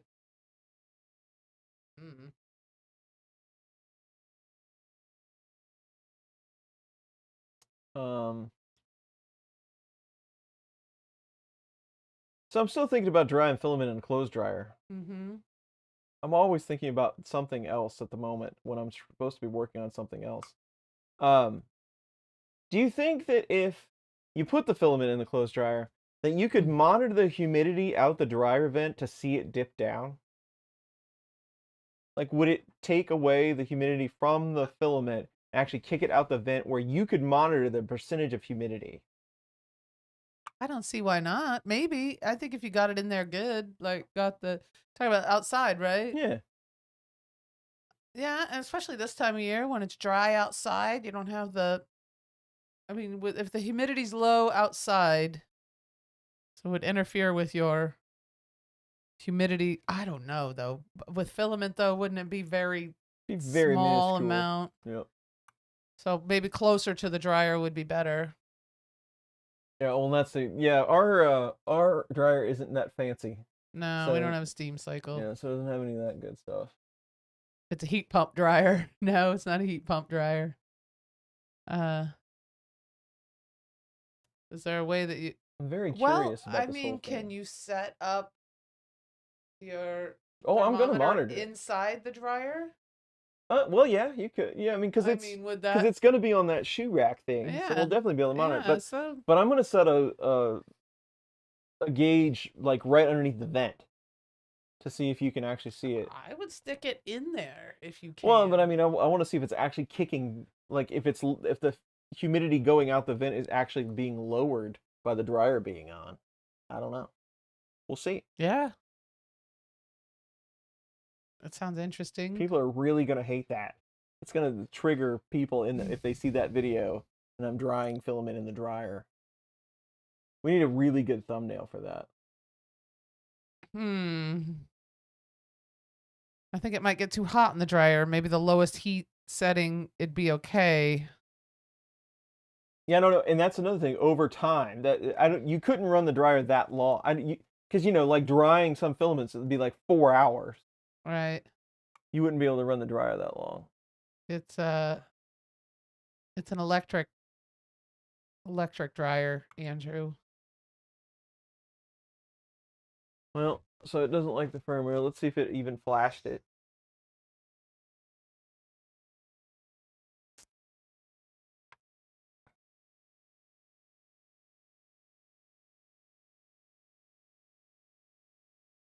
So it says it did flash it.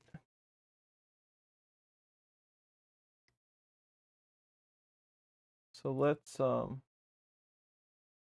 everything off one more time. Get a good clean go with this. There you go. Somebody suggested an air fryer to dry your filament. Yes. If I had it all to do over again, I would just get one of those big square dehydrators. Like because they're not really any more expensive than the purpose-made dryers. Somebody uses their live from New York uses his air fryer. How is controller connected to the Pi? Just a USB cable. Yeah. And you can use it to USB. cook dinner. There you go. French fries.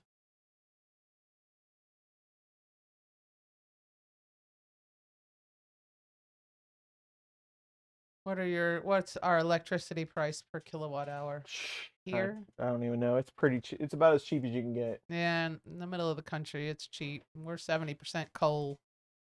So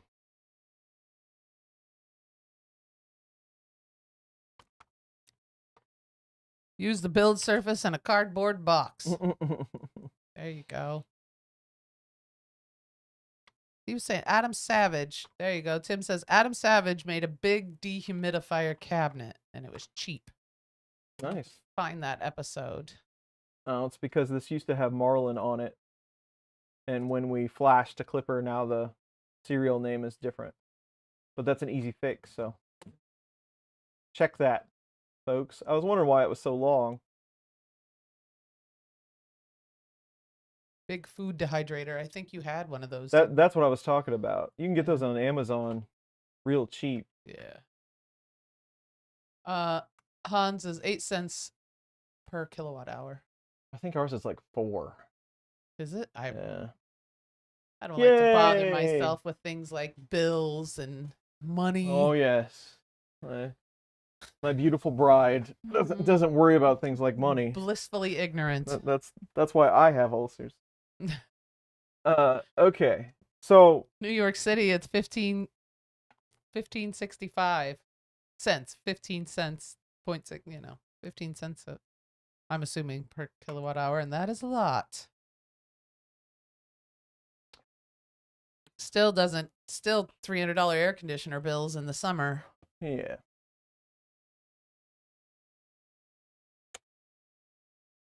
In the winter, we run on gas. The furnace is gas, so.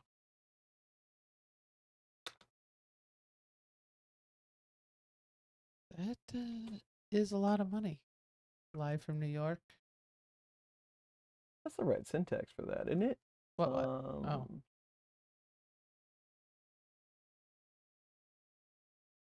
Or do you have to, is it different?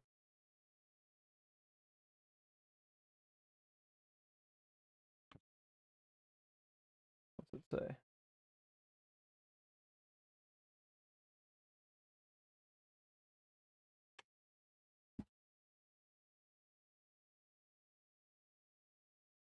Yeah, that's it. San Francisco is over 35 cents. Oh my God. Around $110 a month in electric. Mm. Is that just like average? That sounds cheap.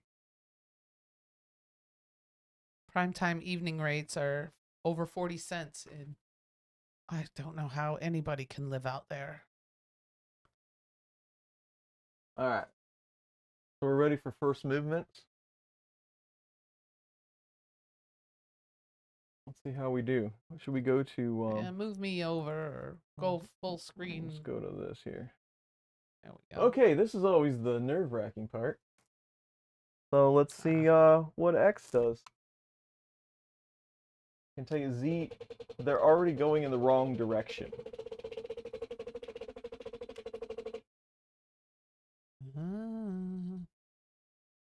Z and, on this configuration, I know Z went in the wrong direction, so did X. So I'm going to assume Y did as well.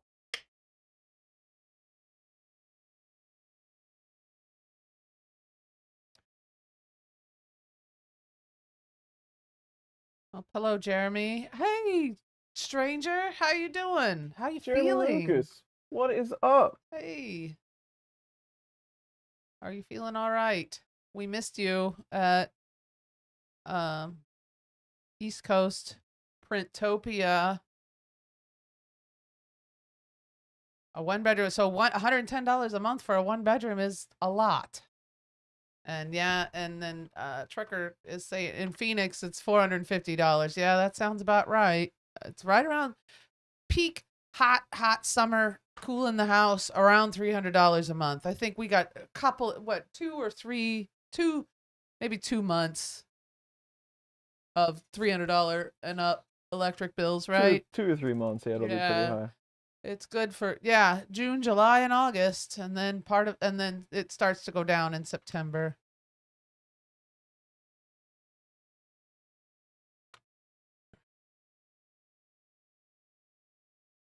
Why not?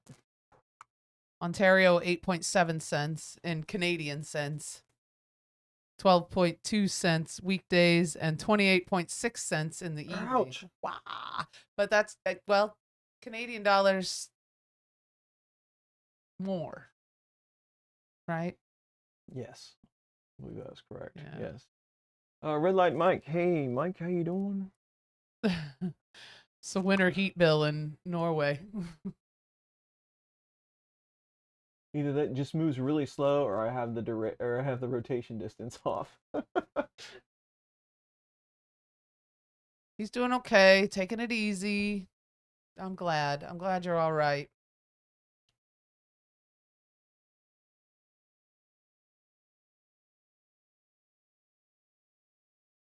All right. Panning left to left.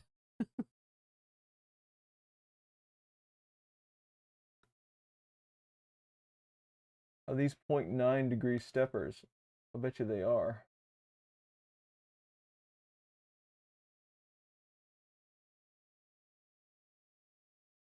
I can't read upside down.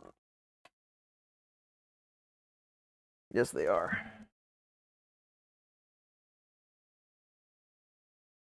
But I don't know if 0.9 you would have to double your steps, just for people following along at home. I don't know if Z's are, so we'll leave those for a second.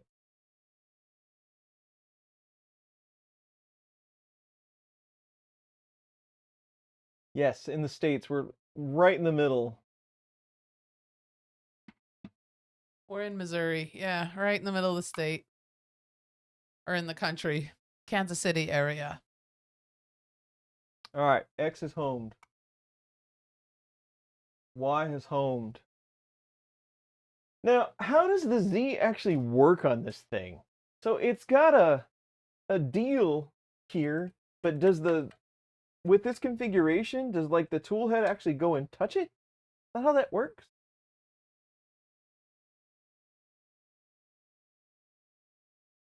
Arkansas has a lower cost of living than we do, but we're about as cheap as you get.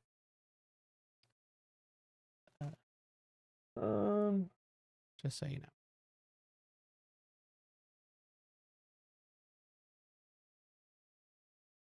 What did that do? Move out of range, -10, -10, 10. I'll bet. I wear the little girly footy socks. I don't wear actual socks. I just wear the ones that cover just your feet. The no shows. And now I'm complaining because my ankles are cold. You can use the Z end stop or probe. Well, I have both plugged in, and both are configured. But I was curious how it actually touches that switch. Move out of range, -10, -10, 10. Where does it say I am right now?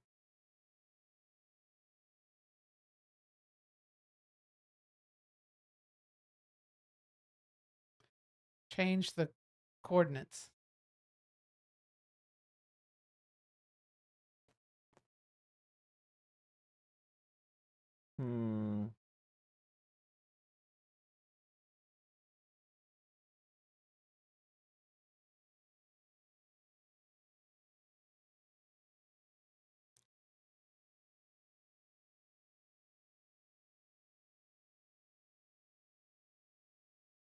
Follow the Voron initial setup instructions is what James says. And RJ says you like a little build volume if you use the Z in stop. That's true.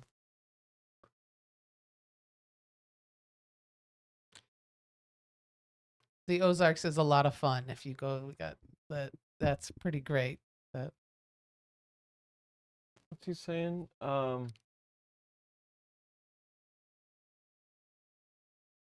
Oh, lose the Z in stops.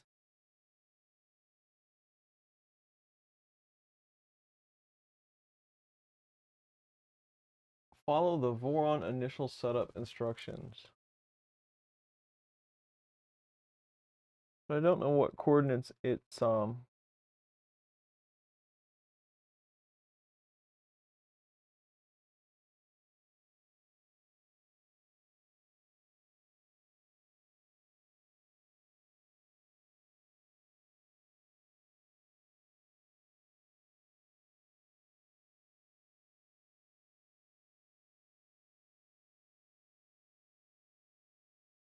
location of tool head. So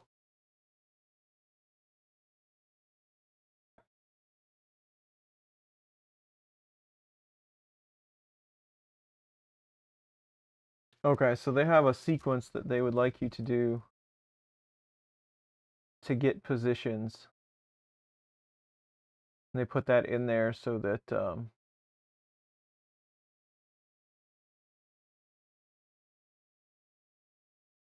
it won't, so it'll error out and it won't crash into anything. All right. So now we're back on screen. Let's see what my startup guide looks like here for a second. This is always the stuff that takes a while.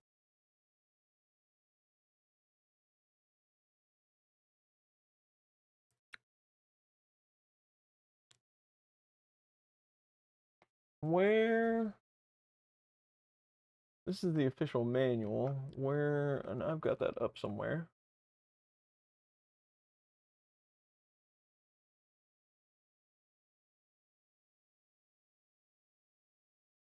Nope.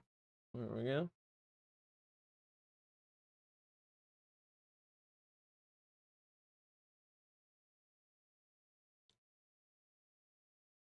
Assembly complete.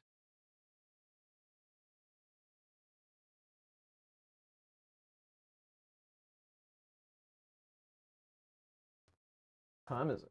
My clock's off. 12:30. Oh, yeah, it's slowed down. Well, I yeah, didn't change it's it for slowed daylight down. Oh, you savings. didn't change it back. Mm-mm. That's it.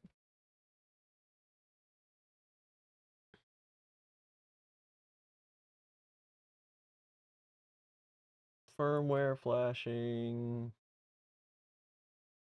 Yeah. On the Voron web page. It's not in the PDF manual. It's on the Voron web page. They Yep. Tuning guides, the build, sourcing. This is how to flash clipper.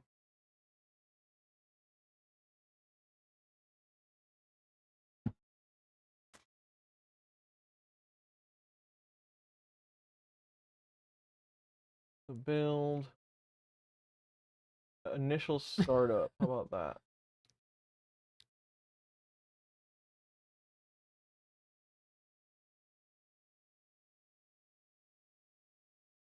Temperatures, stepper motor check.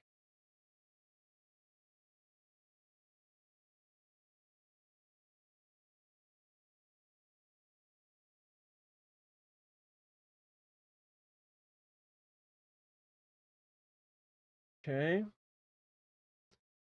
red light has a brass hammer if you need it.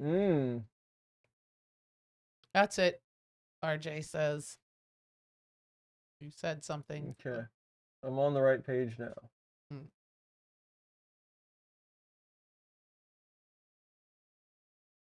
Brian likes your keyboard. Thank you. It's the only one I can see in all of this light. I can see it real good.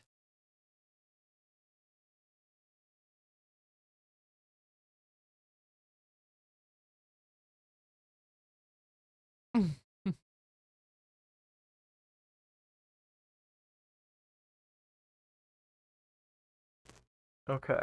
What are we talking about here? There's a lot of steps to this. Jeez. I think you need to invert the dir pin. Live from New York says. Well, I'm headed towards the correct in stops on X and Y. So I did invert those.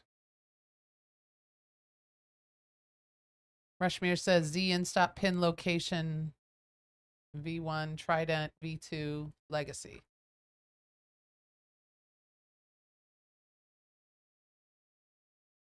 Well, Jeremy says the Trident looks good. Thank you. thank you. He says I didn't build it, so I should take credit for it, but thank you. It's taken a long time to put together. Gee. So the in stop positions are correct. Let's see if this actually works. It does. So in stops work.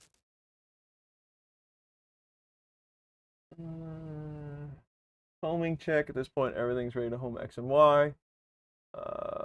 Use E-stop button on display. Yep. Have the computer right next to you. Once you test the process for stopping the printer, it goes. Test movements. You will. Joel says I suspect it is the PETG parts causing the issue. That's so funny. I'm gonna give him that. There you go. Vorons make good content, Mike Fancy says. I was gonna say you can spend hours watching me just stare at the screen. Now you know what I do the rest of the time when I'm not live streaming. It's this. Yeah. Direction. Okay, we've done all that. Yep. We should be moving back and to the right. Yes, we're good. We're good. Now, on to Z. Bed locating. I'm hoping that this is the V2. Much more adjustable than any other models before 00 point and Z and stop locations are set. The physical locations of the Z and stop and the print bed need to be finalized.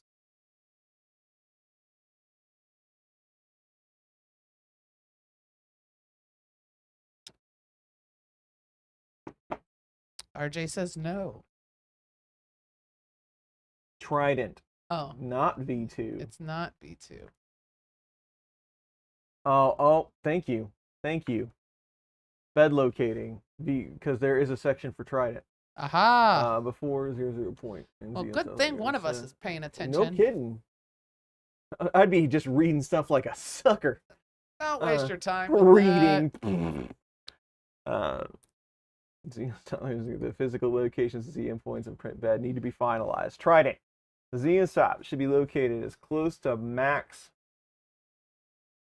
The what? The Z and stop should be located as close to Y max position as possible. Home X and Y, then traverse just X to locate a Z and stop position. Aha. The maximum Y travel that will still trigger the end stop. Lock down the Z end stop in that position. Once the Z end stop is fixed into position, the base plate should be adjusted so the Z end stop pin approximately 2 or 3 millimeters from the aluminum base plate.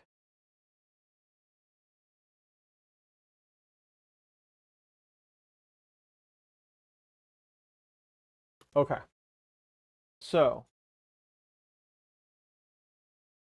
is there any way? There's no way.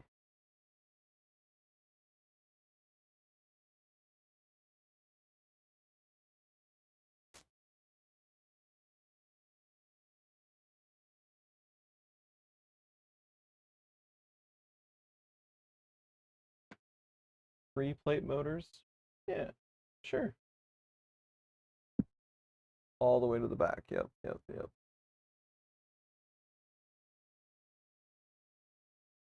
I would like it to home,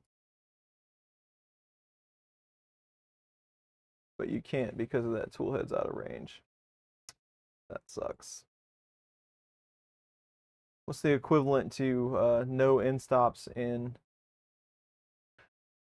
Voron? You have, or in Clipper, you have to put something in the config file.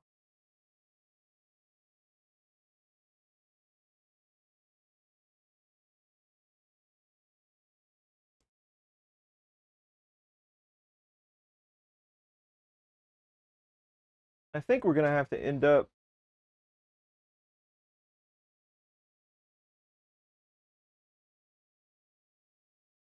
Because I mean, I guess this is gonna have to end up like sliding back a bit, I think. But it's adjustable.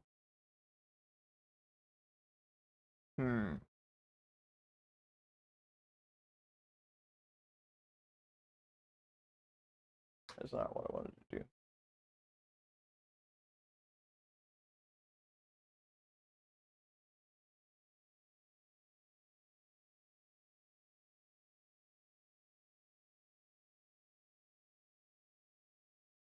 Still at it.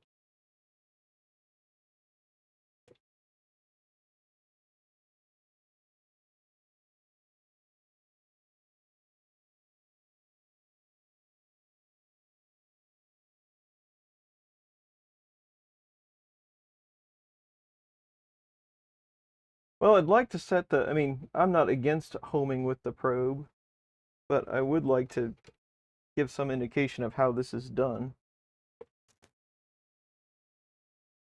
for posterity and all. But I would like to get some better idea of how close that is. Forgot to remove these stops on the rails.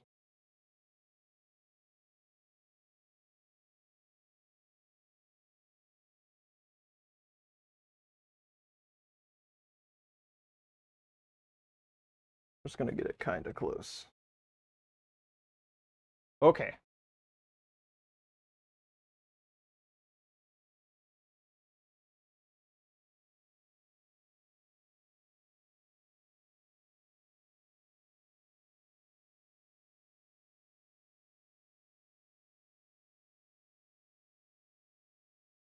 What's happening? What's happening? We are trying to line up the tool head with the Z in-stop so that we can use a manual in-stop instead of just having to use the probe. But the bed, so we're all the way back Y, and now we're dialing in X so that it can actually touch that in-stop. But I think the bed,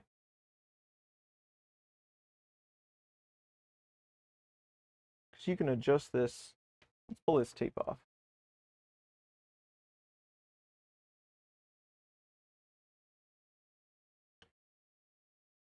Like about 10 millimeters of Y range, okay?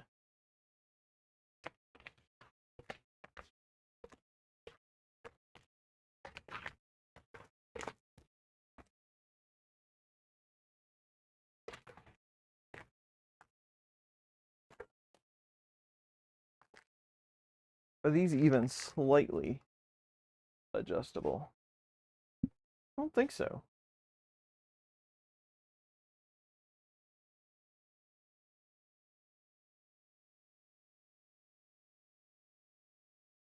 So I don't think, you're talking about 10 millimeters of Y. I don't think I can manage that.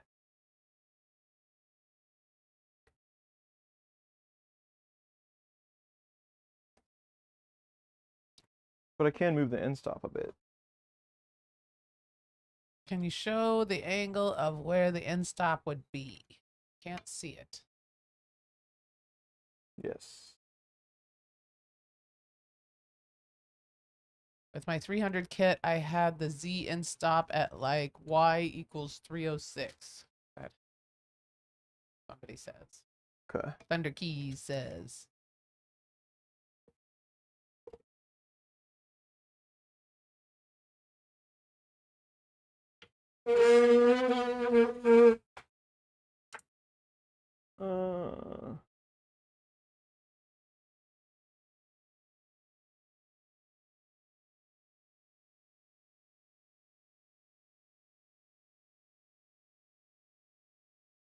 So I guess the question is, what actually is supposed to trigger the end stop? Are you supposed to be able to hit it with the nozzle? Because that, I mean, it is just right over the bed. But I don't see that this would the Y carriage would actually be able to go back far enough to hit that.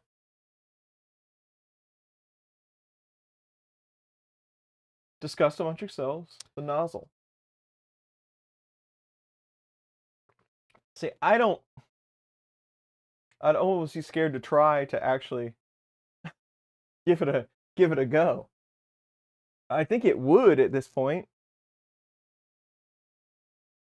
Because my Y is all the way 250 right now. But it would just barely hit it. I could move it just a little bit more. Raise the bed by hand. Yeah. Move the bed forward. And that's the other question. Can you actually, is this somewhat adjustable? Because it's on a T-bar here. I don't know that you could adjust the bed.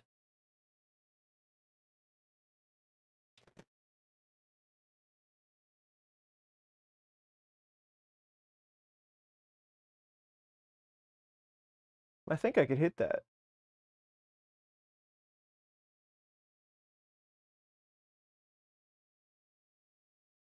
It's gonna be close. Where's it at right now? 250 and 150. Well, that's pretty even. Need to move the bed forward, but I don't know how you would do that.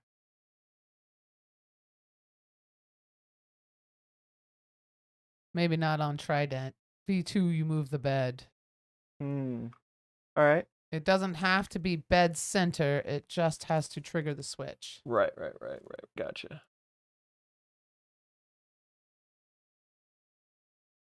So with that,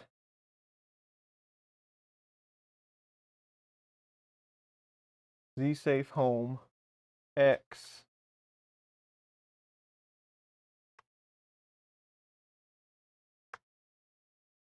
I'd be stunned if this works.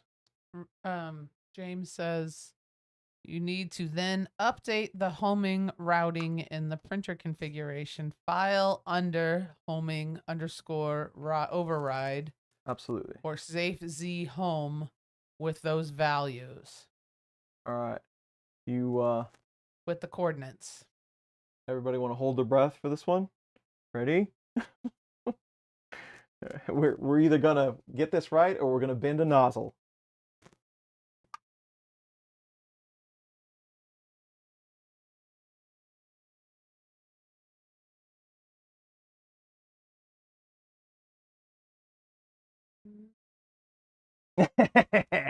We totally did that. All right.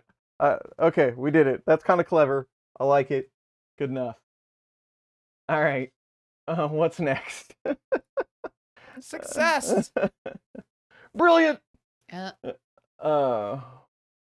What's next? What's next? All right.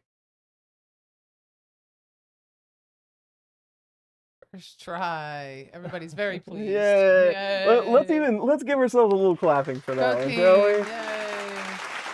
Actually, I could use I'm so stressed out about this. I could use a moment for a break. What do you say? You want to go on break for a minute? Sure. Because I think I'm going to be at this for at least another hour. So Okay. coffee and everything. So everybody, coffee break. I'll put on everybody's favorite music for our starting soon. I know it's not Be Right Back, but there's no music for that one, I'm pretty sure. So let's take a break, get some coffee, and we'll come back.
Got some more coffee. Steve Builds is now streaming, members only. Like the jackets.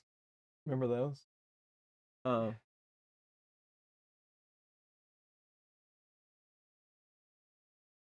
Stuck in bed sick, you only have us. Oh well. Yeah. Feel better. Yeah. What you got? Flu? Mm. no. Now we need to see the Z tilt. The Z tilt. And we're happy. Yeah. I'd like to see that too. Okay, what are we doing? What? Okay. Depending on or define 0 point trident. Homing position. Mm-hmm.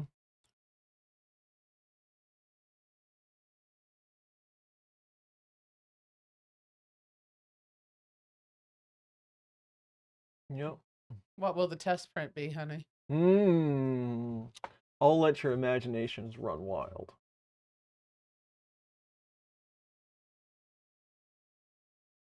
Left corner of the bed.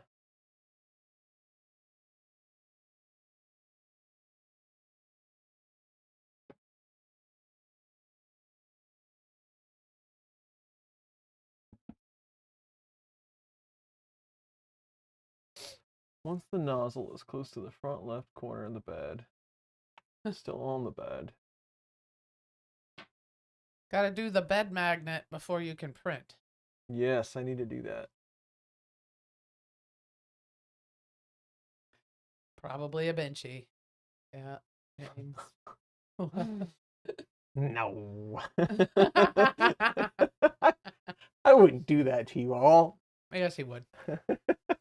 I've only done it, 300 or 400 times.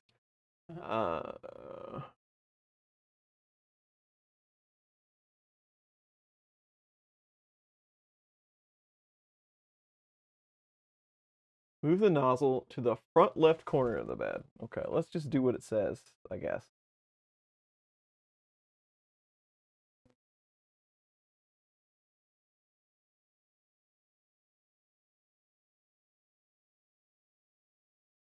I guess we're not super hyper focused on that end stop at the moment, so we can back out a little.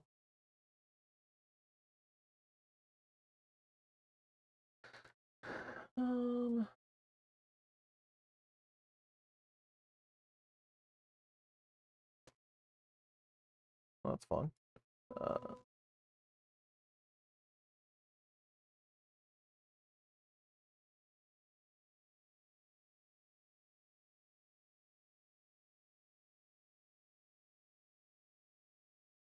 have to eyeball this.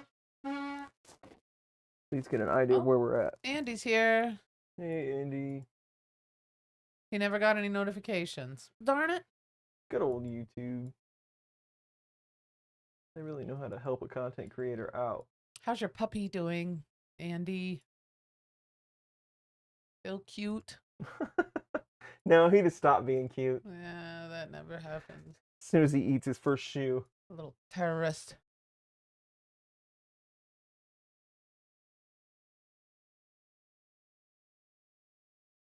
All right, so that's it, right? Yep, that's pretty much as far out as it's going to be. Okay?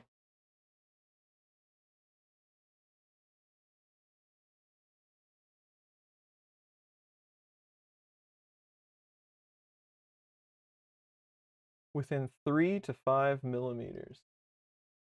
I'd say that's pretty much all the way out there. Yep. Nozzle close to the front left corner, but still on the bed. Send M114. 3D Experiments is here.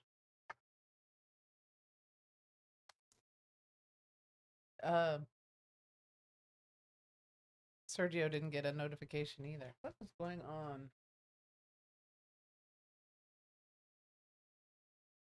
Well, I could have set it up incorrectly. Oh. Well, I mean, like, not tick the right box or whatever. That definitely happens.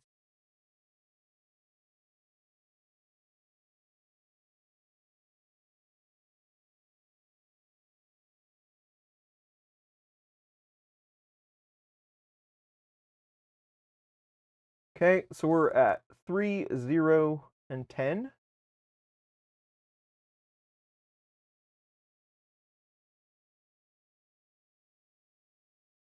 Well, Sean got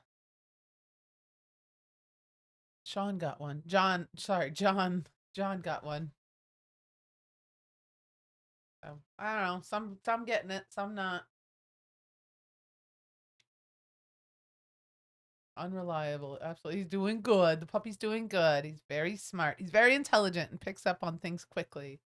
With the Good. exception of toilet training. Well, that's stubbornness too. He knows he's supposed to let you know when he has to go. He just doesn't want to.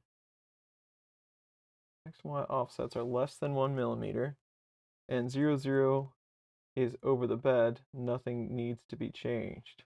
If X and Y offsets are within 5 millimeters, or 0, 0 is past the bed, the position max values should be adjusted to change where 0, 0 point is computed.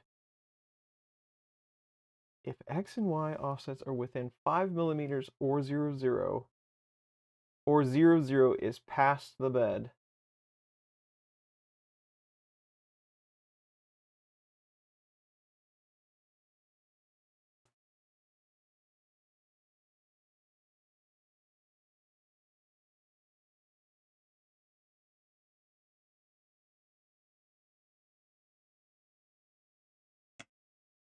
Oh.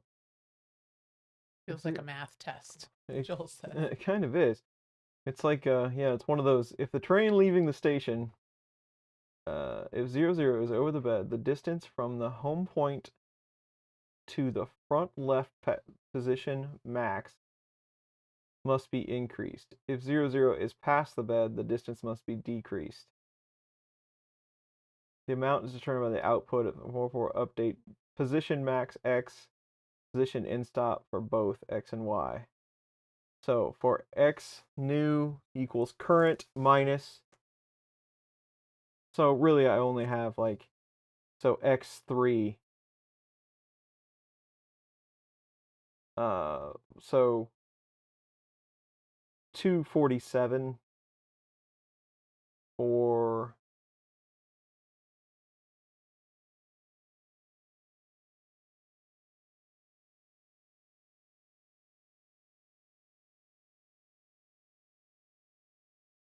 okay. So update position max. Let me take a look at what it is right now.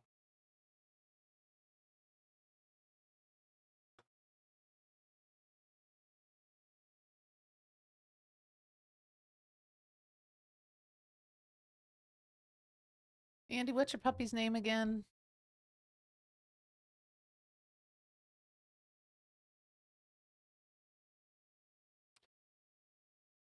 Andy says that my head has just gone poop. It's blown. His mind is, he can't think anymore.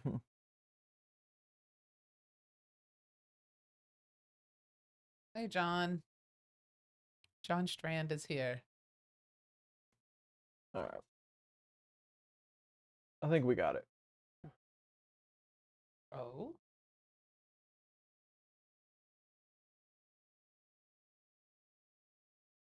Eddie. That's right. Fraser's Eddie, dog. that's right. right. John Strand, what's up, John? Okay, probe testing.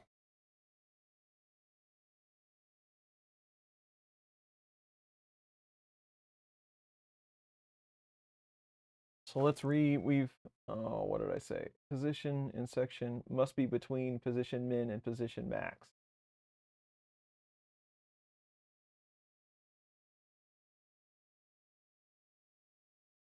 Getting weather alerts on my phone.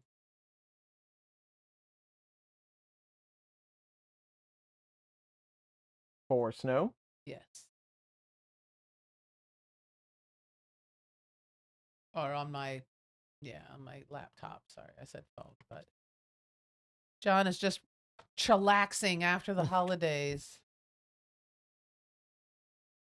Us too. Well, we did that yesterday. Chris worked. I chillaxed. I made wonderful videos for all of our subscribers yesterday.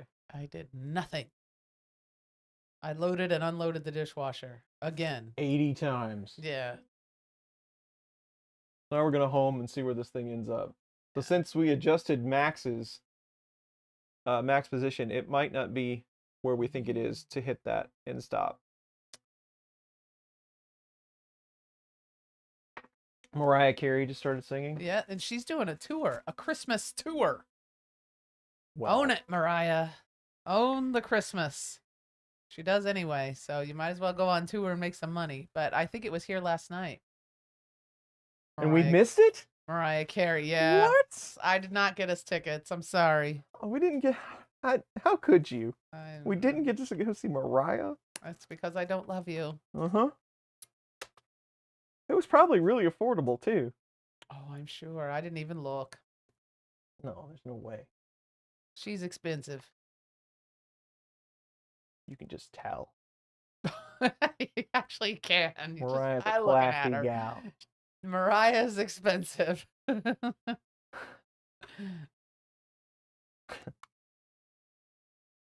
right, try again. Imagine what the crowd looked like. I Yeah. had a couple girlfriends go. Oh.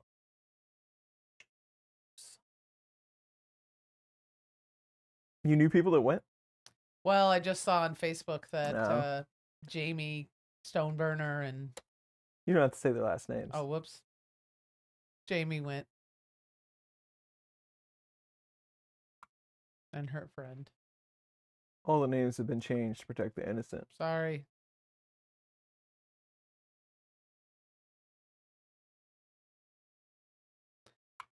All right. I vaguely remember her New Year's Eve thing.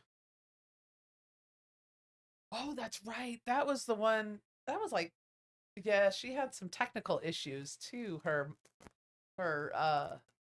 She was singing. I believe she was singing, but there was also they were playing it and she was singing along to her own music. And yes, I remember all of that, and it was kind of a disaster. I remember that. We were watching that night. I don't know if you remember. That's the one where Snoop did a thing, and Oh, was it that day? and it was a New Year's Eve show, but Snoop Dogg was on earlier, Hmm. and that can't say that no more because of Me Too. Yeah, he changed the lines to his lyrics, and now we're gonna get sued by Snoop. He's less cool now, I heard. Yes. Less laid back, so he's probably looking after it. Mm-hmm. All right, so now we need to test zprobe.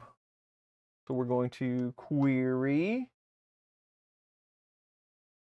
underscore probe. It's open. That's where it should be. Let's give it some pliers here. Make sure it actually works. It's triggered. It does work. All right. So before we go any further with that, we need to put our magnet sheet on. So we have a build surface. So let's lower it down a bit. Hopefully not pinch those wires.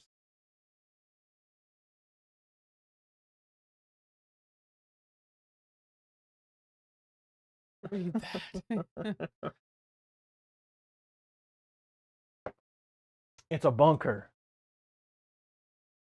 We actually live down here.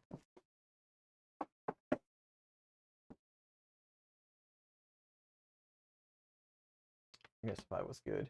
You want to see a gigantic roll of paper towels? It's so big you can't even get paper towels off of it. I don't know if I can get it out of here. I don't think I can. It's too big. Hi. There you go. You could wallpaper the world with this thing. Ridiculous. Overkill. A little bit. But I won't run out for a while. Well, they had it, and I bought it. So, It's impressive what it is. thank you. We won't need paper towels for a while. $72 for Mariah. Not as bad as I thought. Yeah, but that's the seat where you're like standing behind the post, peeking around it, No, I'm and she's this tall. probably decent. I mean, yeah, it ain't front row, but I don't know. What is it? What's the joke? If you want, are you okay with obstructed view? Yeah. Well, then you can watch from the parking lot. Yeah. $72 for Mariah. That's not terrible. Less than what I thought it would be.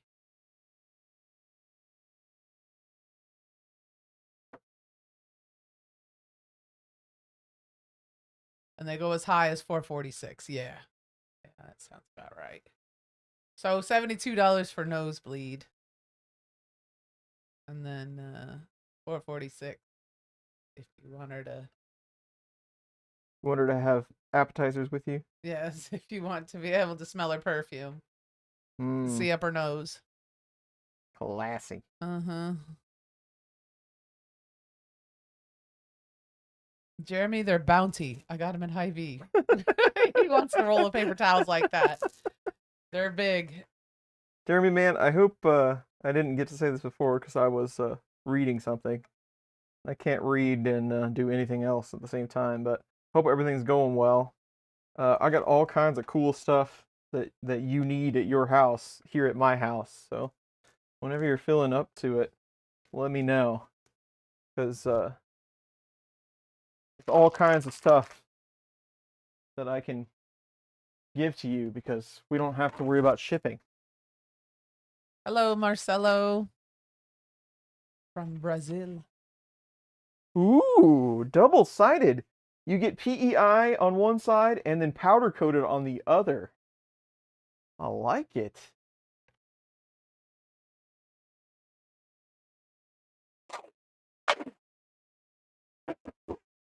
Yesterday we're taking a look at Benchy yet?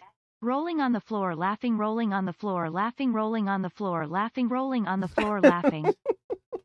I love it. Not yet. We're getting closer though. We're looking at the Big Tree Tech Pad 7, the screen, the kind of the clipper controller touchscreen thing. So I did a video on that yesterday that will be out here in a little while.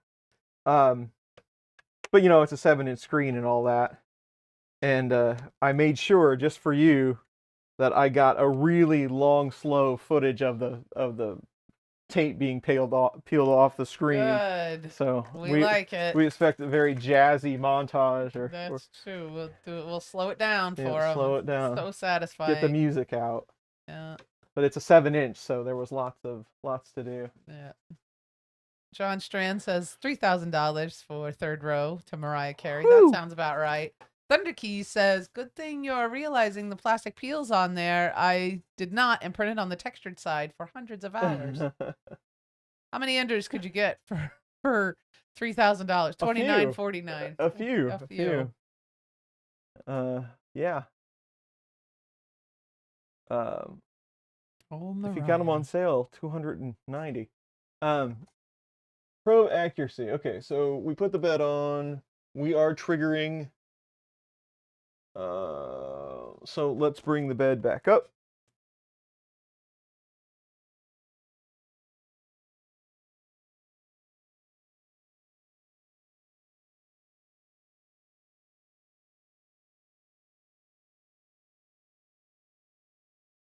All right, and let's see. We're currently open. I don't know if you guys want to watch me hit these keys or not, but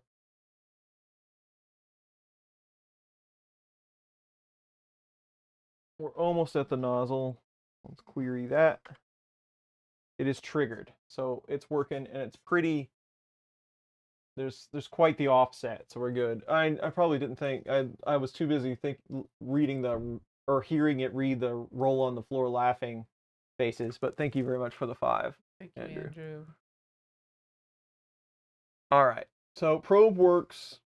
It should protect us from crashing into anything. Now let's do probe accuracy.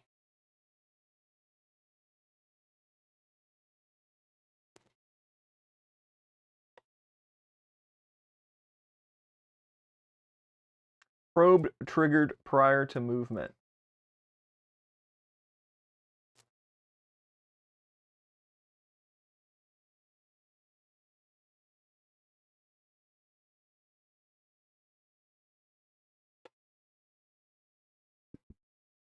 Now it's running. It's got good rhythm too. So So what are we doing? the probe, so the end stop works. It's doing what it's supposed to be doing. We put the build plate on. The probe will build the mesh so that it's level, and now we're making sure the probe works and making sure it's accurate. Are you going to make the bed dance? A little bit.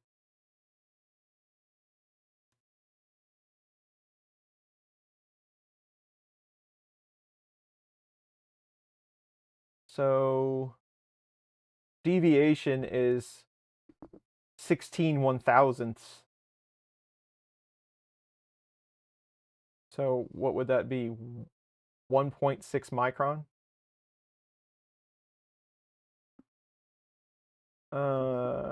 Yep. Okay.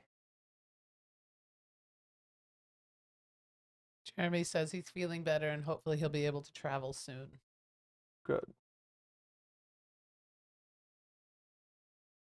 And RJ wants to build a Trident now.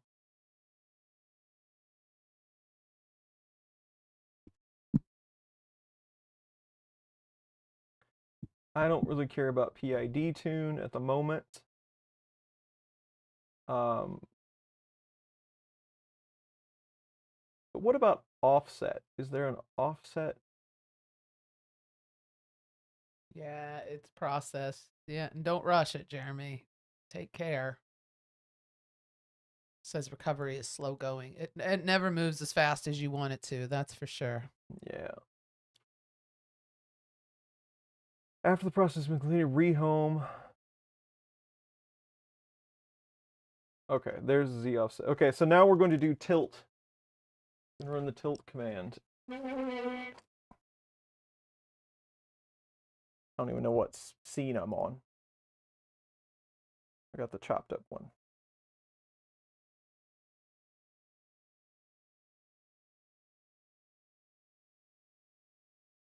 So tilt, it runs around to 3 points and measures. And then it tries to make all of those equal by adjusting the lead screw accordingly. So it'll do one of these numbers. That's what he's talking about. Bed dancing? Yeah. All right. Now I'm really thinking about Chinese. I mean, I love chicken wings, but they're kind of like more than 5 feet away from me. It's awfully cold outside. Plus, I really love the people at that restaurant. They're like the nicest people in the whole world. They are very nice. You run me up there and I'll run in. Well, I feel like we almost have to go in there and eat just to visit them. That's true. DoorDash. Yeah, I don't trust the driver. All right, so it made some adjustments.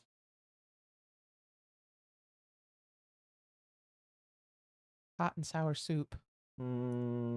Yeah, big old bowl of soup sounds pretty good, actually. I feel like I've been eating for months. I know. See, and that's part of the problem too. We stick to a pretty strict diet during the week. You know, we try to eat as clean as we can. And then Saturday's our big day, right? Where I don't have to cook and we just kind of eat whatever. We just have the meal that we want. And we never have a problem pinning down a place for Saturday. Except for on weeks like this where we eat, you know, Thanksgiving. So, you know, you ate way too much and a whole bunch of junk. And then Friday, you know, pizza. Don't forget to add Z-tilt to your Priny _start. PRINY. Print start is what he meant. Oh, whoops, print start. Anyway though, and so 2 days of eating, and now I'm having a hard time pinning something down. Sorry about that, RJ. He knows. Anyway though, so now it's hard to decide what we want to eat because we've had cheat night 3 nights in a row now. Print start. It is in there. Thank you. And they have a line for raising the Z in the middle of the bed. Yeah. I can't type anymore. RJ says phone keyboard. Yeah, that's. Yeah.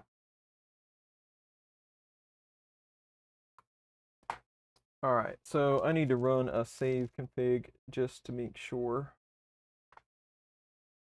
all the stuff that we've done is saved.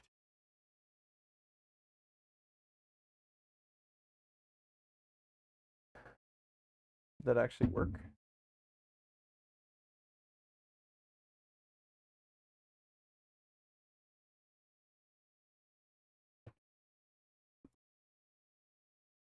Okay.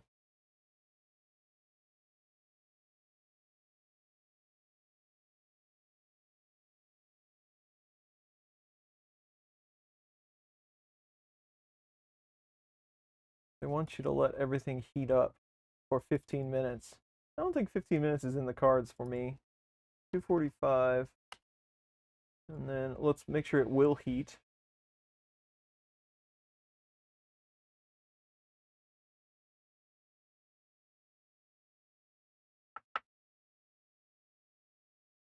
We're getting there though. I mean, like, we're so close to printing something. And now it just flipped out.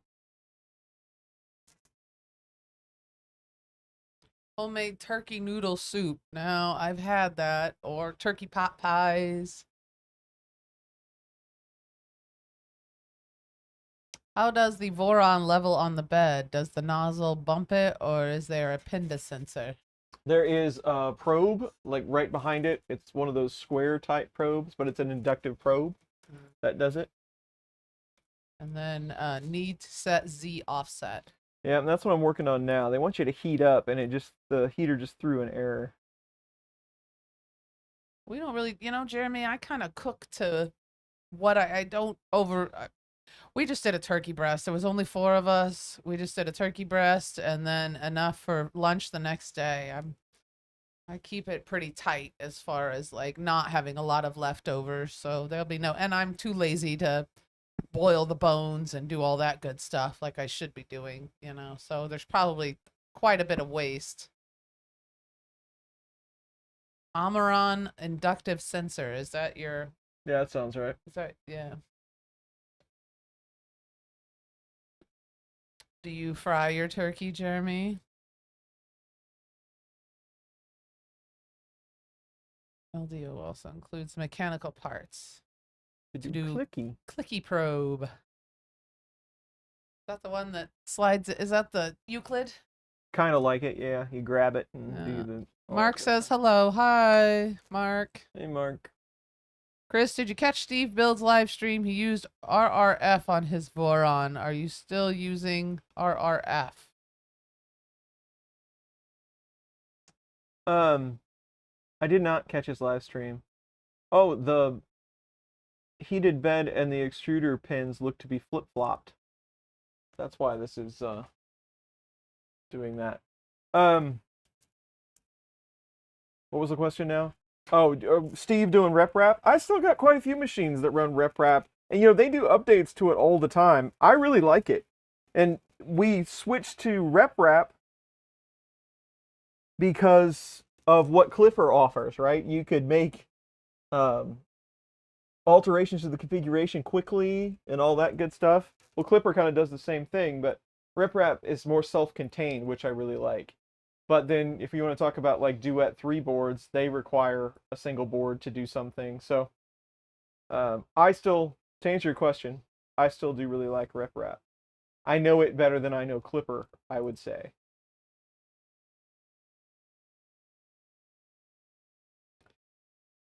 Just ordered a 2.4 LDO kit and is contemplating skipping Clicky and getting a beacon. Wonder if that's asking for trouble. The only problem I have with beacon is they're really expensive. J44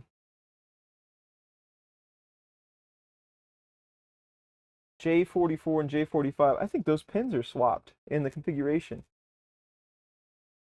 We did, so the beacon I think is a good deal. I think it probably works really well. we did videos on the BD sensor, which is similar. It's not the same design, but it's similar, does the same thing. I don't know. They're pretty slick, but I think there's a little bit to it to get it set up. A little bit more to it than there would be. So now I'm checking heater pins. Jeremy does fry his turkeys, Nice. but he didn't do it this year. Oh. Just in the oven. Well, there's always next year, and I do like a deep fried turkey. It's delicious. We don't do that though. We just put it in the oven. I'm boring. I do make a nice like baste that like butter and wine and P8 thyme and a basting. Put it on there. That's pretty good. A cartographer probe. You know what that is? Have you seen those?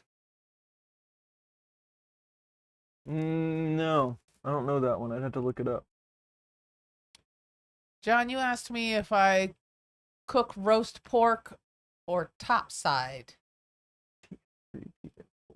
Yorkshire pudding? No, no pudding. No Yorkshire pudding. That don't seem right. I've never made it, so.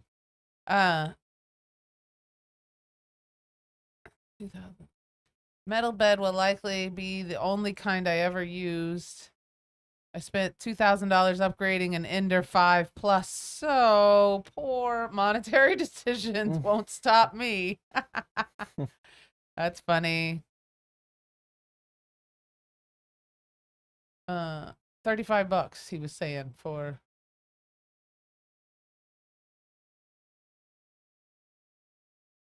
TF3 is bad. Jeremy, I'm sure you will feel better by Christmas.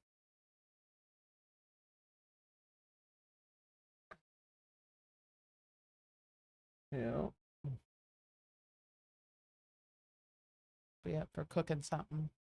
TF4 is extrudor.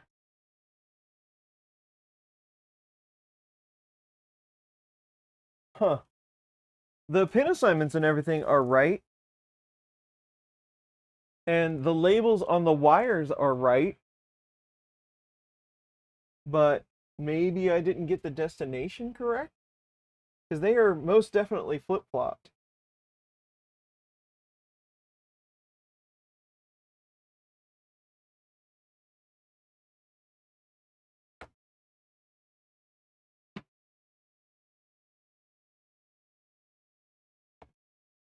Hmm.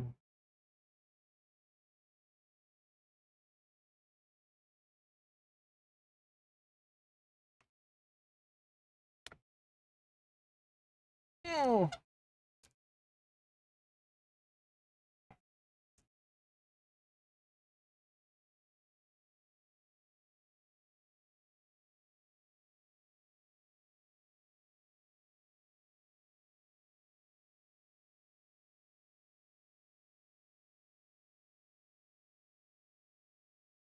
All right.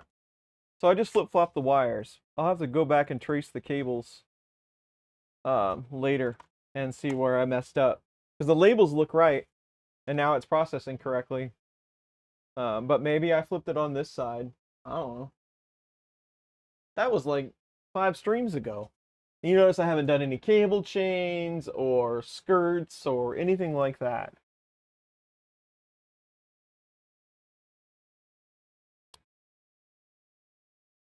Sure. Yeah, prawn cock. Now that sounds good. I do like that. I do like a good shrimp cocktail. John. Mustard sauce? Is that mustard sauce on your prawns or just mustard sauce for your pork? What do you use the mustard sauce for? We don't do Thanksgiving here, but at Christmas we have a big ham. Yeah. Roast pork loin, roast beef, or coned beef, roast potatoes, Brussels sprouts, stuffing, 3-week slaw. Whoa. We do I do a 24-hour slaw. I don't know how to do it. I've never done the 3-week slaw. There you go. That sounds nice. All the fixins. Mustard with ham and oh, that sounds good. Mustard sauce. That was still not Yorkshire pudding. Oh, corned beef. right. Yeah.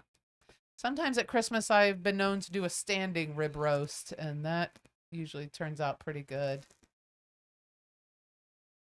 Prime rib, there it is, on the pellet smoker. I don't smoke it, I just put it in the oven. But yeah. Meat candy. That's meat candy for me is little smokies with bacon and brown sugar. Yummy, yummy.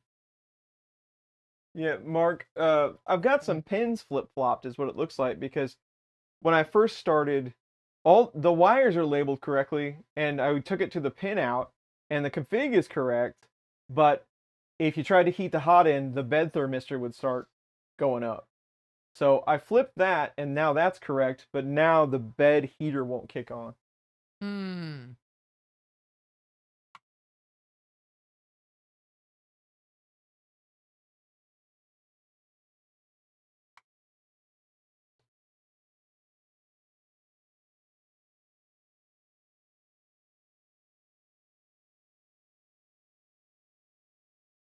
Flour and sugar.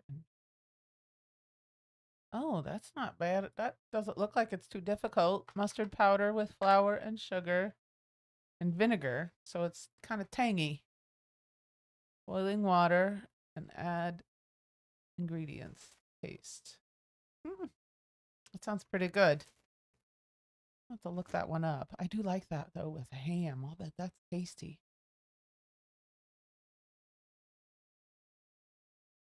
Yeah, the SSR won't power on.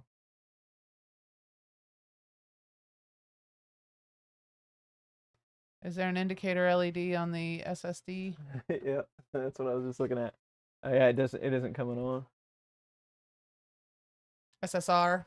Yeah. Sorry, You got it. RJ. I'm reading. I have no idea what I'm reading, so I apologize. No, we're all on the same page. Yeah, Don't worry. yeah, They know what we're getting ready to do. right. Let me go back to the drawing here.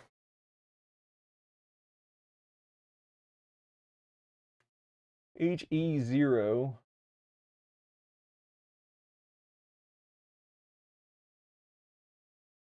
And then where do we have...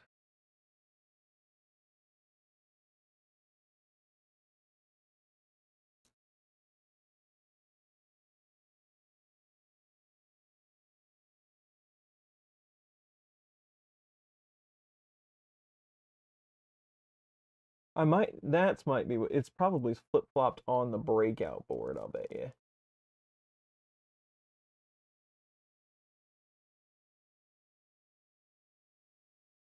Where are you controlling the SSR from? Bed, out, or heater terminal? Heater terminal. Is DC plus connected to the SSR? Yes. But, well, no. Let me go back and look at the wiring diagram. That's kind of nice. You got all these people troubleshooting for you, and That's kind of why I started to live stream in the first place, honestly. Because all my folks are here. you got fresh eyes on it. You know what I mean? And Yeah. different light. We're clicking. We can figure stuff out fast.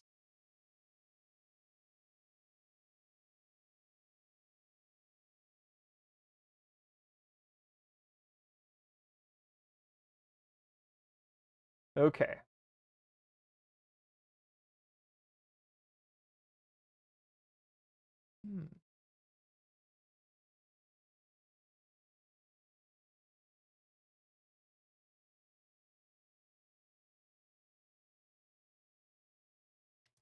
But mustard sauce has some tang, and it's sweet too.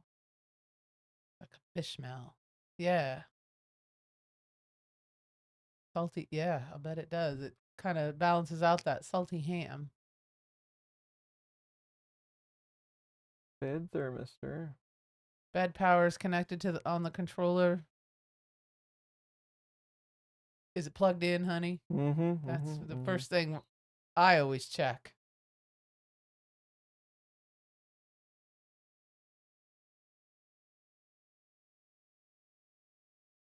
Hotten and chamber. Chamber. T80.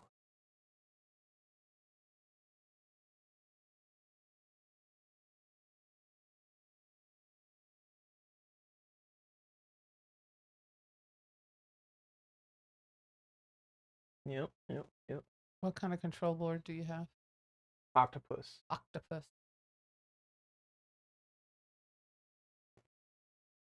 Okay.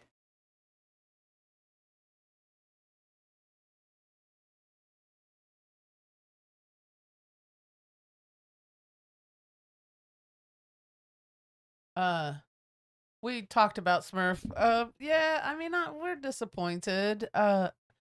You sure I have 24 volt and then 24 volt to SSR?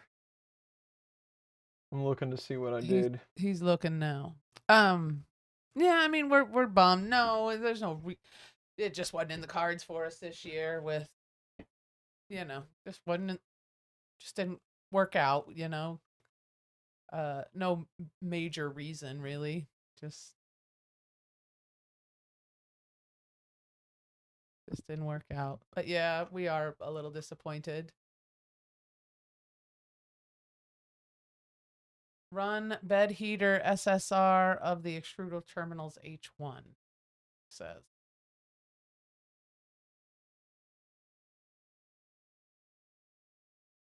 He's saying H1? Of the extruder terminals H1. Can we see the electronics bay? Turn it around.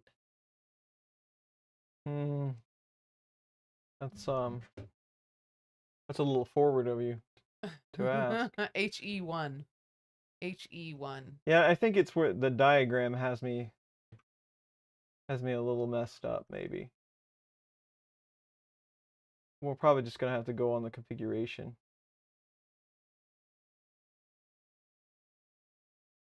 Extruder on HE0, bed on HE1. Yeah, and they have LDO has you using the hot-end heater directly off the bed terminals. And I could see that because we're using an SSR.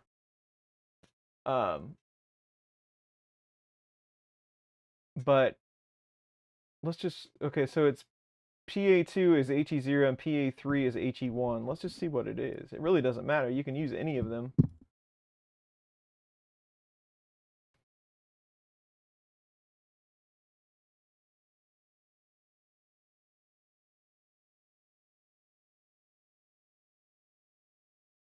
Yeah, it cost and time. That's exactly right, John.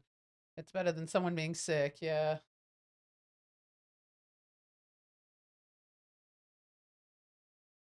So heater pen for the extruder, they've got PA2, which relates to HE0. So that's not going to work. So the way LDO has it, that would be PA1. So we'll swap that. And then for bed, they have PA3, which would be HE1. So you were correct. So let's swap that to where I have it, which is PA2. And then you should work. You got it. It doesn't have a version number on it. It is not the Pro.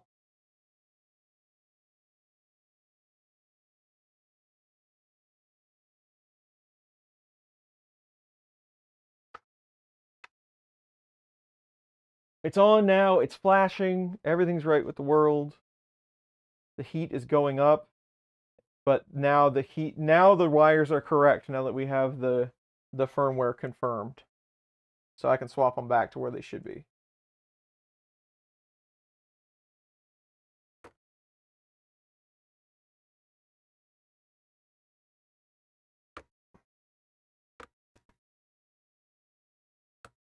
There we go.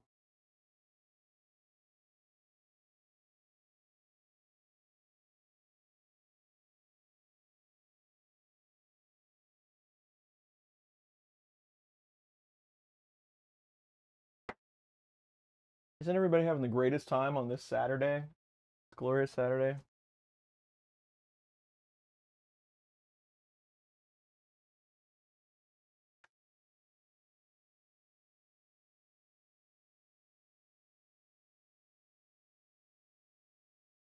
You see that comment from Mark? Big Tree Tech swap the pins for HE0 and Ah, gotcha. You bet.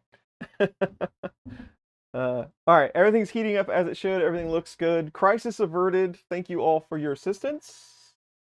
Back to your regularly scheduled program.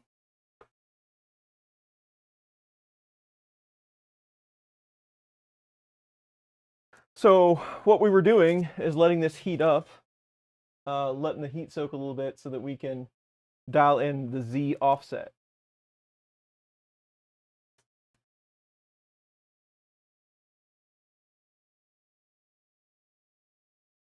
For Trident, T28, tilt, and then D28.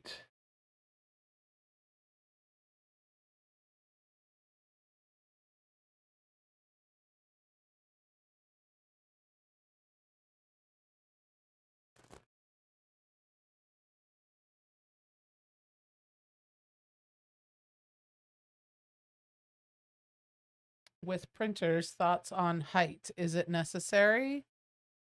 Out off all printers out of all the printers I've done, I think I have three. I'm reading it wrong. Out of all the prints I have done, I think 3 have been over 2 inches.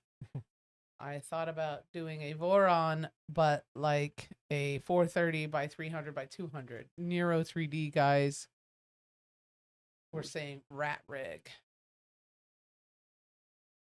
Yeah.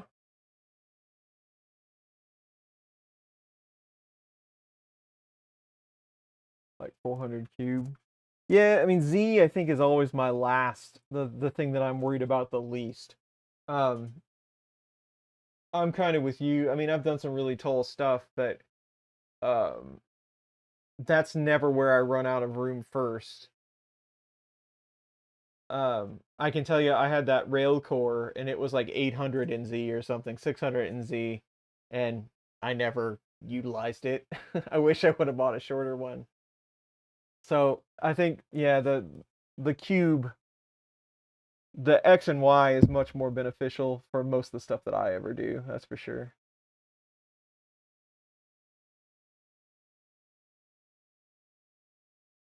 All right, G28.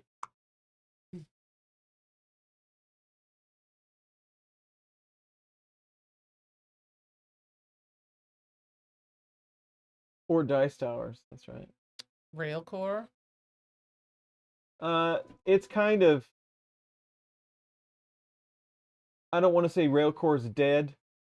It's not. But they're kind of in a transition point, I think, to where to go with that project. So probably not at the moment. Oh, nice. John was a early builder before the kits. Builder number 11. Nice.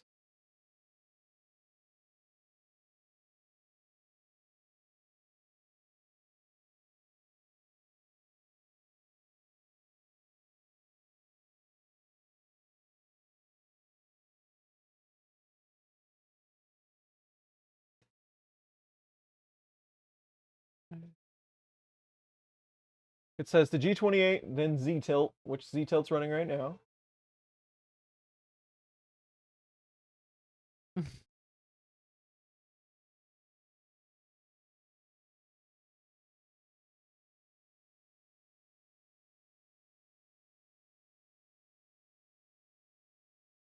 Good Irish lad. Mm. Okay. Z tilt. Then we'll G28 again.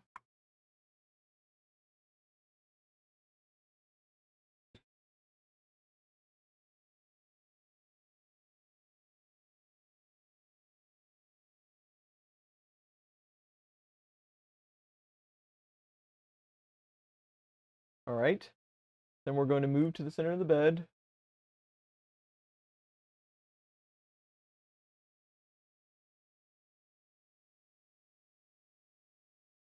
ish. And then we're going to do bed mesh clear.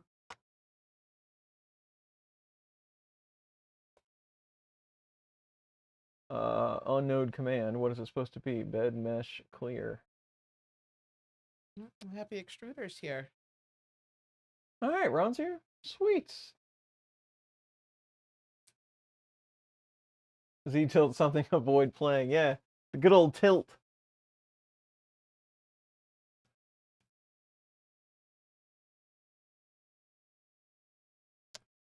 Z offset done. It's done, right? We're working on it right now.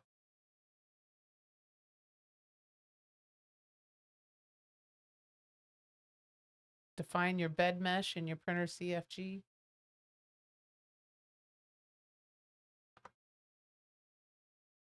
Yeah, we haven't done that yet. Z end stop calibrate.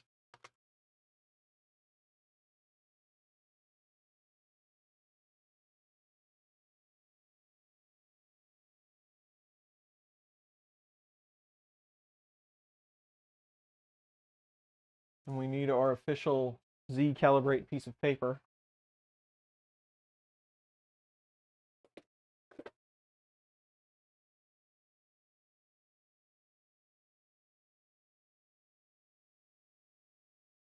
Whew, that's warm on the fingers.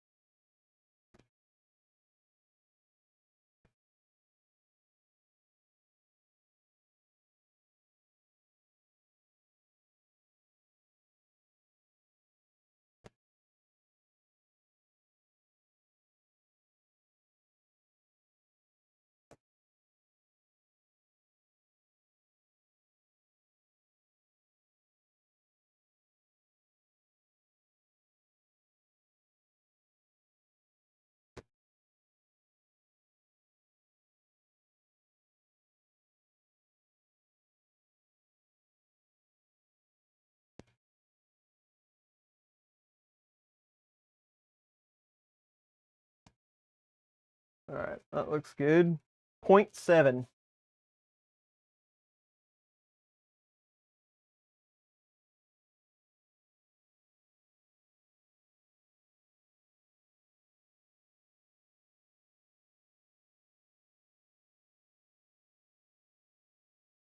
Accept. Save underscore config.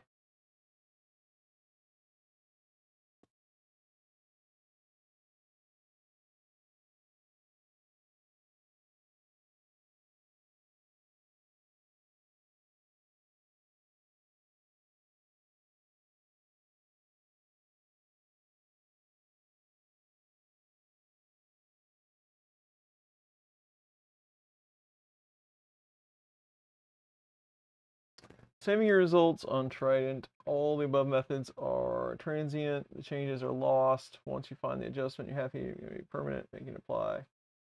Yep. That's just telling you to update your config, save your results. Extruder calibration, meh.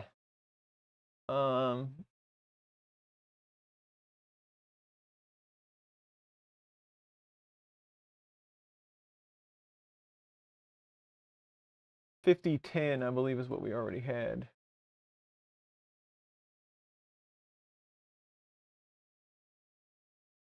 Okay. And we're going to have to figure out how to, I really should, I mean, with tilt, I mean, I guess we could make a mesh, but I really shouldn't need one. If tilt is doing its job, it should be relatively flat. Then printy time, it's pretty close to printy time. Don't need one. See? Don't need one. How's it going over there? You bored to tears yet? No. Just reading the chat. Watching you work. Okay. I'm gonna push this down a little bit. It's heating up. Let's make sure that the extruder is turning in the right direction. We need something fancier than this light blue. Dark blue. What do we want? Any colors? Anybody have any suggestions on colors?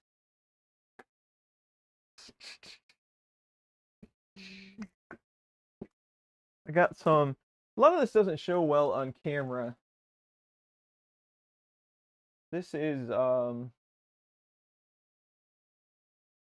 Midnight Galaxy. Yeah, that's that gold. Goldy greeny kind of John says gold. gold. Royal blue. Royal blue. How about white? White. Got plenty of white.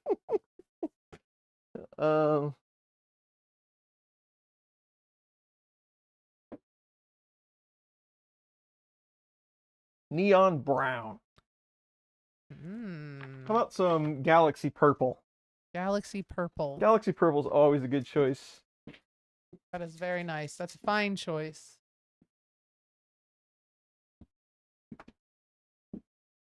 It kind of goes with our space gray or whatever they call the frame on Jeremy says the ceiling spool, if there's any left. the. We pulled that one down.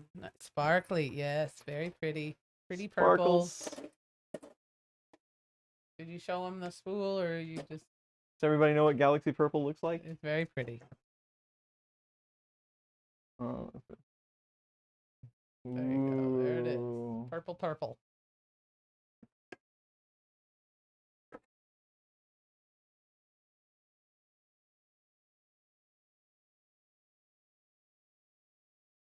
Mike was going to vote purple, so we chose wisely. Well, good.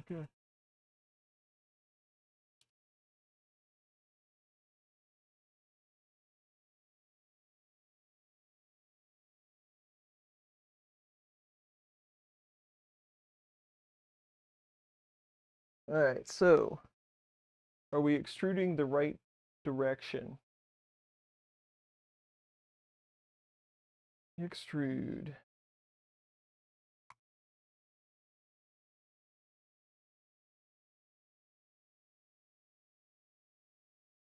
I got signal white PETG from Prusa on spool. It looked really white, but once I printed it, it looked like it was an off-white.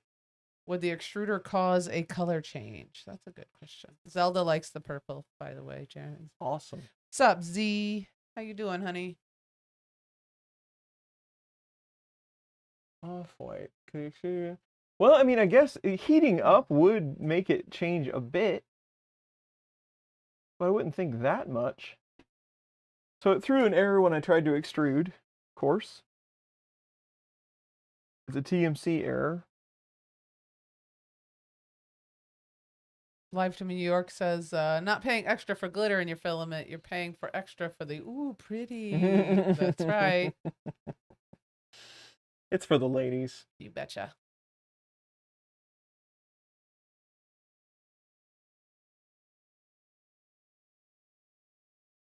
Stealth chop. UART pin is PE1.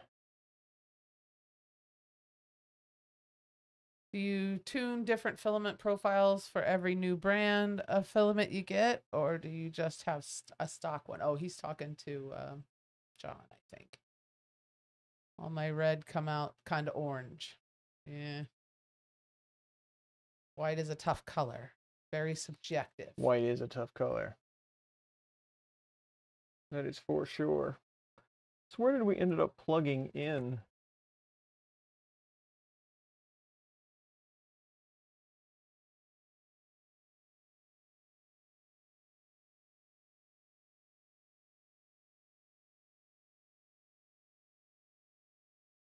Oh, he's talking to you. Sorry. Do you tune different filament profiles for every new brand of filament you get, or do you just have a stock one? I use stock on everything. I mean, if I'm having an issue of some kind, I'll switch it up. You know, I'll get in there and tweak it. But most of the time, it's just I got a profile for PLA, one for ASA, one for PETG. and everything gets that. Once in a while, I'll run into a brand that I have to deal with, but very rarely anymore. It's all real consistent nowadays, it seems like. Zelda says hi. Hey, Zelda.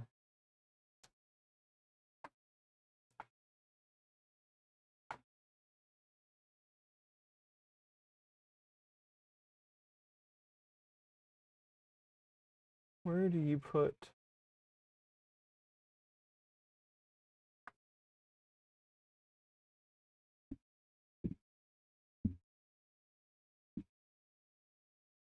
E motor goes all the way. So that's 0, 1, 2, 3, 4, 5, and 6. 6, 7, and 8. So it's on 6 in my configuration. That was a very small picture and hard to read. 6. Nope, it's on 5. 0, 1, 2, 3, 4, 6. Yeah, 5. So driver 5.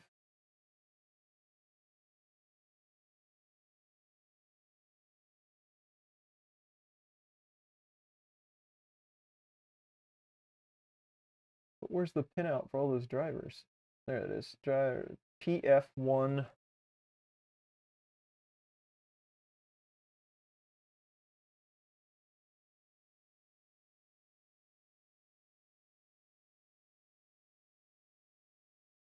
Okay, hold on. It's a little off. So for this one, I'm on driver 5. My step pin is PC13. My dir pin is PF0. No wonder it couldn't find it. My enable pin is PF1.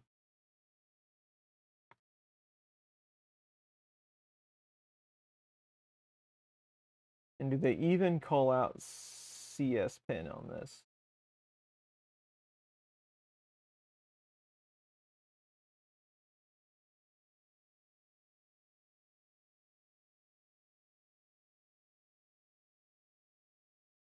Yep, PE1, or no, PE4. All right.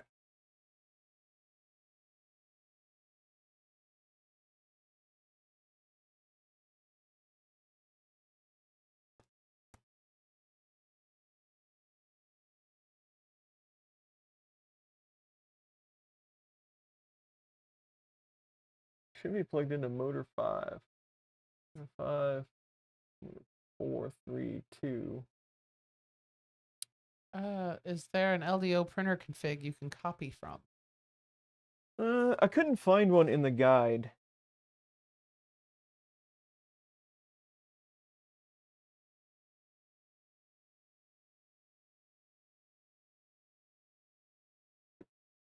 I'll take a look real quick.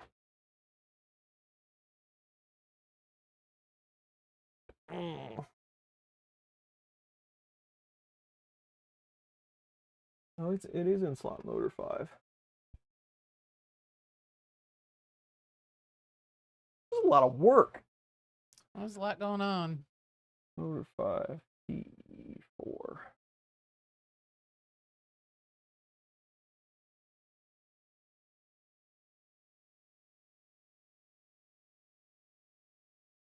PF1,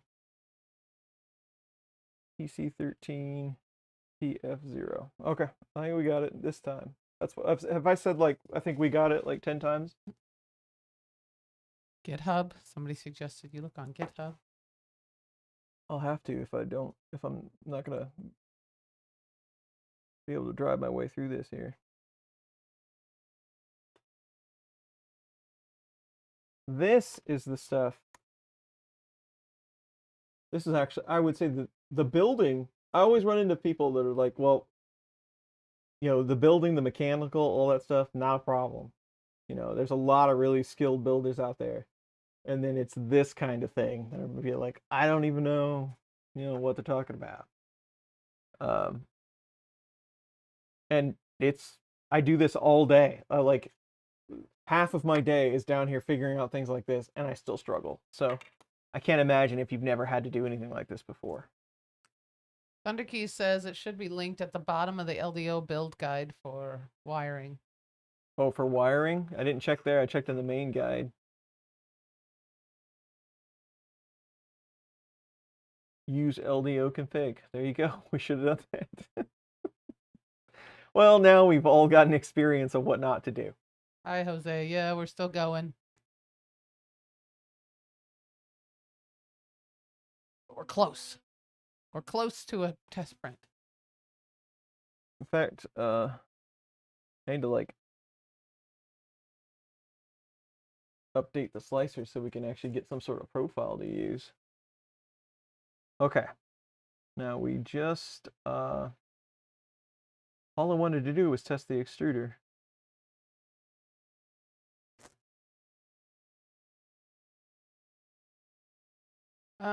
Let's see. John, we're looking at probably Chinese for dinner. And it is going to snow this afternoon and this evening, but only 1 or 2 inches, not very much. So, and the ground's still relatively warm, so it's not, but all the leaves are gone. It's nasty. We had our last really nice day right before Thanksgiving, and then it's kind of gone. It's gone away until March. So, but that's kind of it. Mostly just trying to stay warm. It's yesterday was the first really cold day, and then we got another one today, and so now we're gonna hunker down until until our thermostats catch up. You know, like until we get used to the cold weather. And then we'll get out and about. Spent better part of 3 months getting sensorless homing working, only to later figure out that the FW was the issue. Yeah. Oh, and Jose went to go get his daughter. Yep. Well.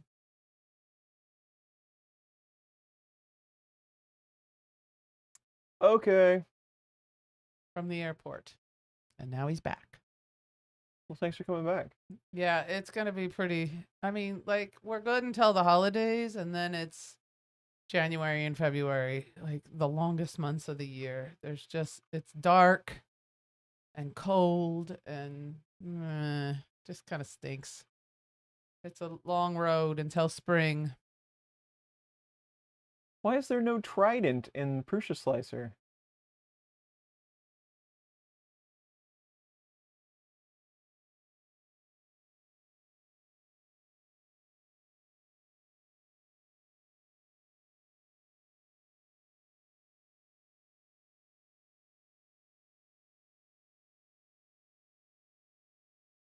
We're overriding it. Yeah. Use Orca. What about you, John? What are you doing? It's like 2:00 in the morning there, though. Like, it's late. Well, probably later than 2. It's late for you, or early, however you want to look at it. What are you up to? Going to bed soon.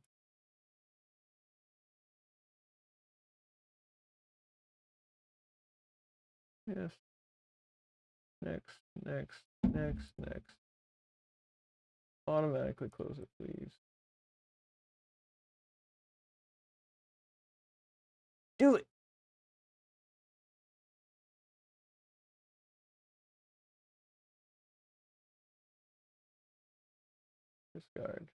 Discard. Ignore. There we go. Okay. Good old Windows.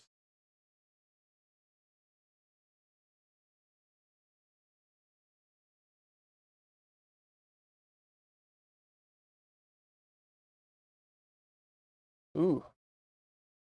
40C. That's super hot. Real hot. Okay. Bad fire. 1,800-acre fire. 18 homes lost. Downwind of it. And 300 to 400 meters from where the firefighters stopped it. So up all Wednesday watching embers and cause spot fires. Ooh, that looks terrible. That sounds terrible.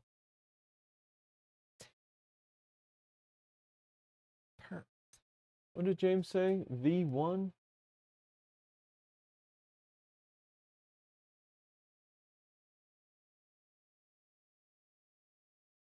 I'm looking it up now.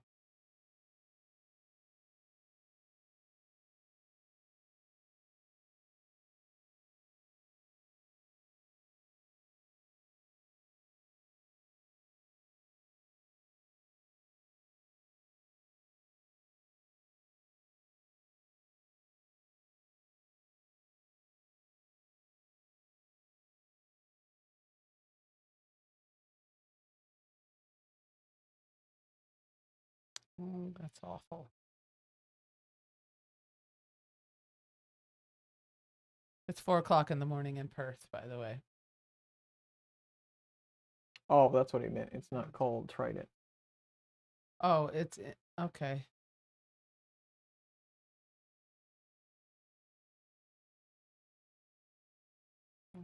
Bummer, John. Well, I'm glad you're okay. Big fire in Australia.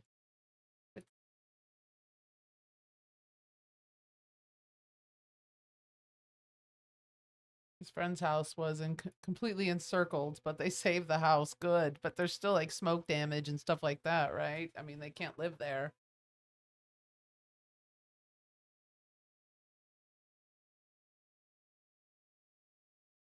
Thing needs to be cranked up. So. Stinks.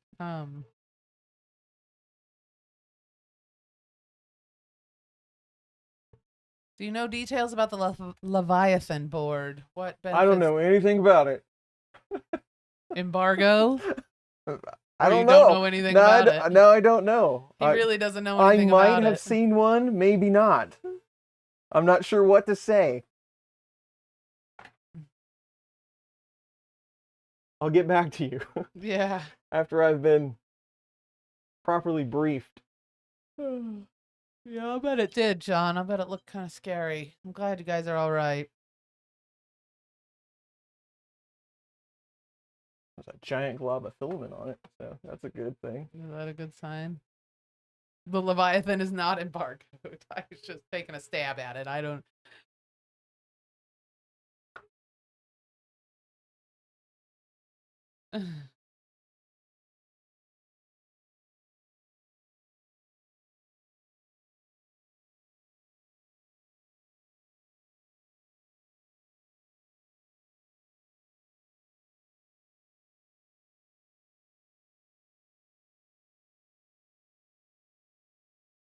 Oh, good. That's good. Uh-huh. It's didn't catch the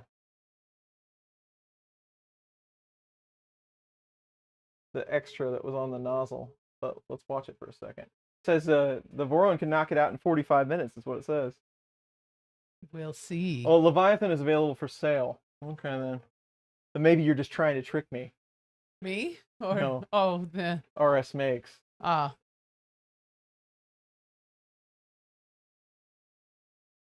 Is it sticking? Good enough.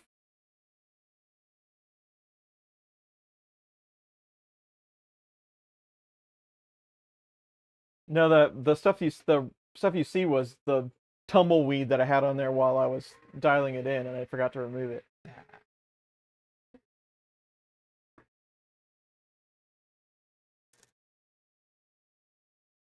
You're ramping up.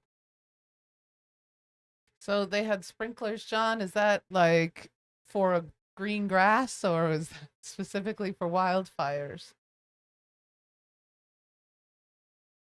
He's not pulling your chain. Just looked it up. He's not pulling your chain. All right, that's two of you. There you go. It's available for pre-sale on West 3D. No, seriously, I don't know anything about it per se. I just happened to see a box that said that on it. I haven't talked to Jason about it at all. I can already see that it looks super hot. It is printing. We see layers. That's layering.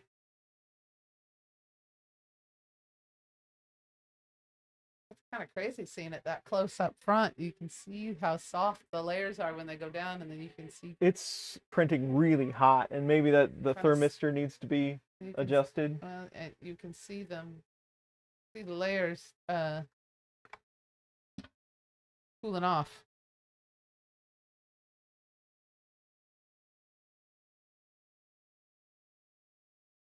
I'm gonna bump it down to 190. See if I can get it straightened out a little bit.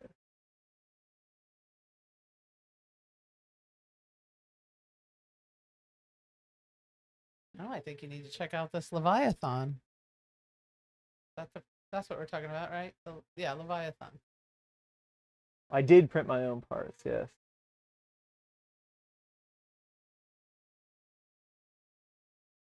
He's gonna comment on the quality of my print. You didn't PID, right? I did not PID. That's probably the issue, but you know how this goes. There's a lot of tweaking that's going to be involved here. I'm just impressed that it's printing. Asking the colors. I was like, man, your prints are bad. No. Wow. Yeah. It's true. Ouch. This is all printed solid filament. That's gunmetal gray, and well, except for the fan shroud, that's polycarb. The rest of it is gunmetal gray and just black, just regular old black. So it's printing. I don't even want to know how many hours we've got in this. I don't think we should. We shouldn't ask such things. No. Although we've been a steady, like if we start at 10, a steady 3-hour streams. And then We're at 340 today, so it took a little a extra. little longer today. No, and then, so, and how many streams have we done? This is number 6. So there you go. 6 times 3. But I'm going to call this a win. How many extra parts do I have? Lots. Mm-hmm. Lots of extras. Yeah, no drag chains.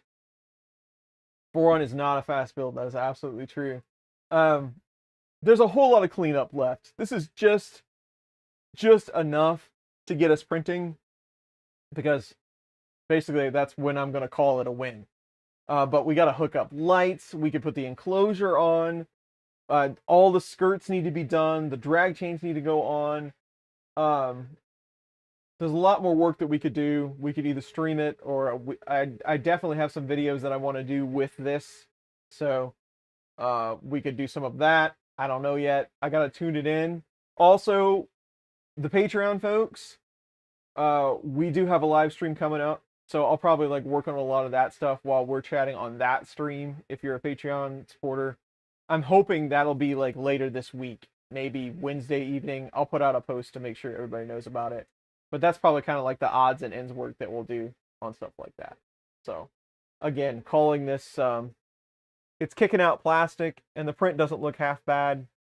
There will be a lot of tuning that needs to be done, but we'll get there. I do like hearing it ramp up and down. It is a Revo, yes.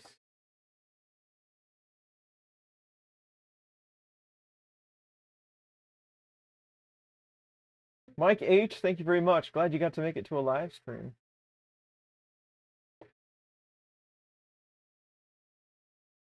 What's that? What's that bag of screws? Absolutely. There's still so much to do. Lots of odds and ends you could put on this thing.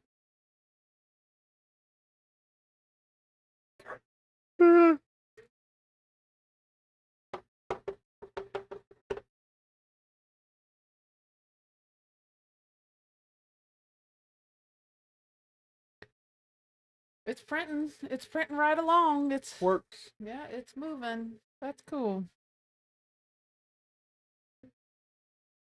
The meow burner. Nice. Well, we don't necessarily have to wait for this thing to finish. I think it's going to be somewhat rough. Either I got to do the PID tune. I don't know if I have the correct thermistor in there or not, but it's definitely printing way too hot, so we'll have to adjust that. Again, there's way more things that we need to do on this, but I'm calling it a win. It's together. It's printing. It is officially a 3D printer, and I'm roughly satisfied with it.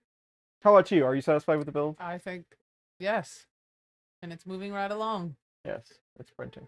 Yeah, it's a win. Mark That's it. right. Printer Printing, build complete. printing. And it is way past lunchtime. I could eat a snack. I am hungry. All right, so I think we're going to call it there. So, Voron live stream series is now complete. We'll move on to the next thing. We have a lot of other things that we should have been getting to months ago, but we're going to get to that. I don't really have any other updates for the next. There won't be anything next weekend, but probably the following week after that. So we should be good. Hopefully, I ran into some problems that other people would. Use that LDO config. That's going to save you some time.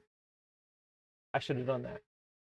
But anyway, thanks to everybody that came to the chat, hung around for the live stream, watched this whole build series. I know some of you were on every one of them, so that's awesome. Thanks for the super chats, all the memberships. That really does help us out a lot, and it is much appreciated. So, we'll see you on the next one. Again, thanks for joining. Anything from you before we leave? It was nice talking to you guys. We didn't get into a massive food discussion today, but there's always next time. We'll have something for next time. Jeremy, take care. Yeah, let us know. We'll either get out to you or you come to us. Absolutely. And take care. Yep. And hope you feel better by Christmas. And thanks to my sidekick from the laundry room for hanging out for this and watching me, just do stuff. And it's always fun, sitting here and chatting with you guys. It's a good time. It's something to do.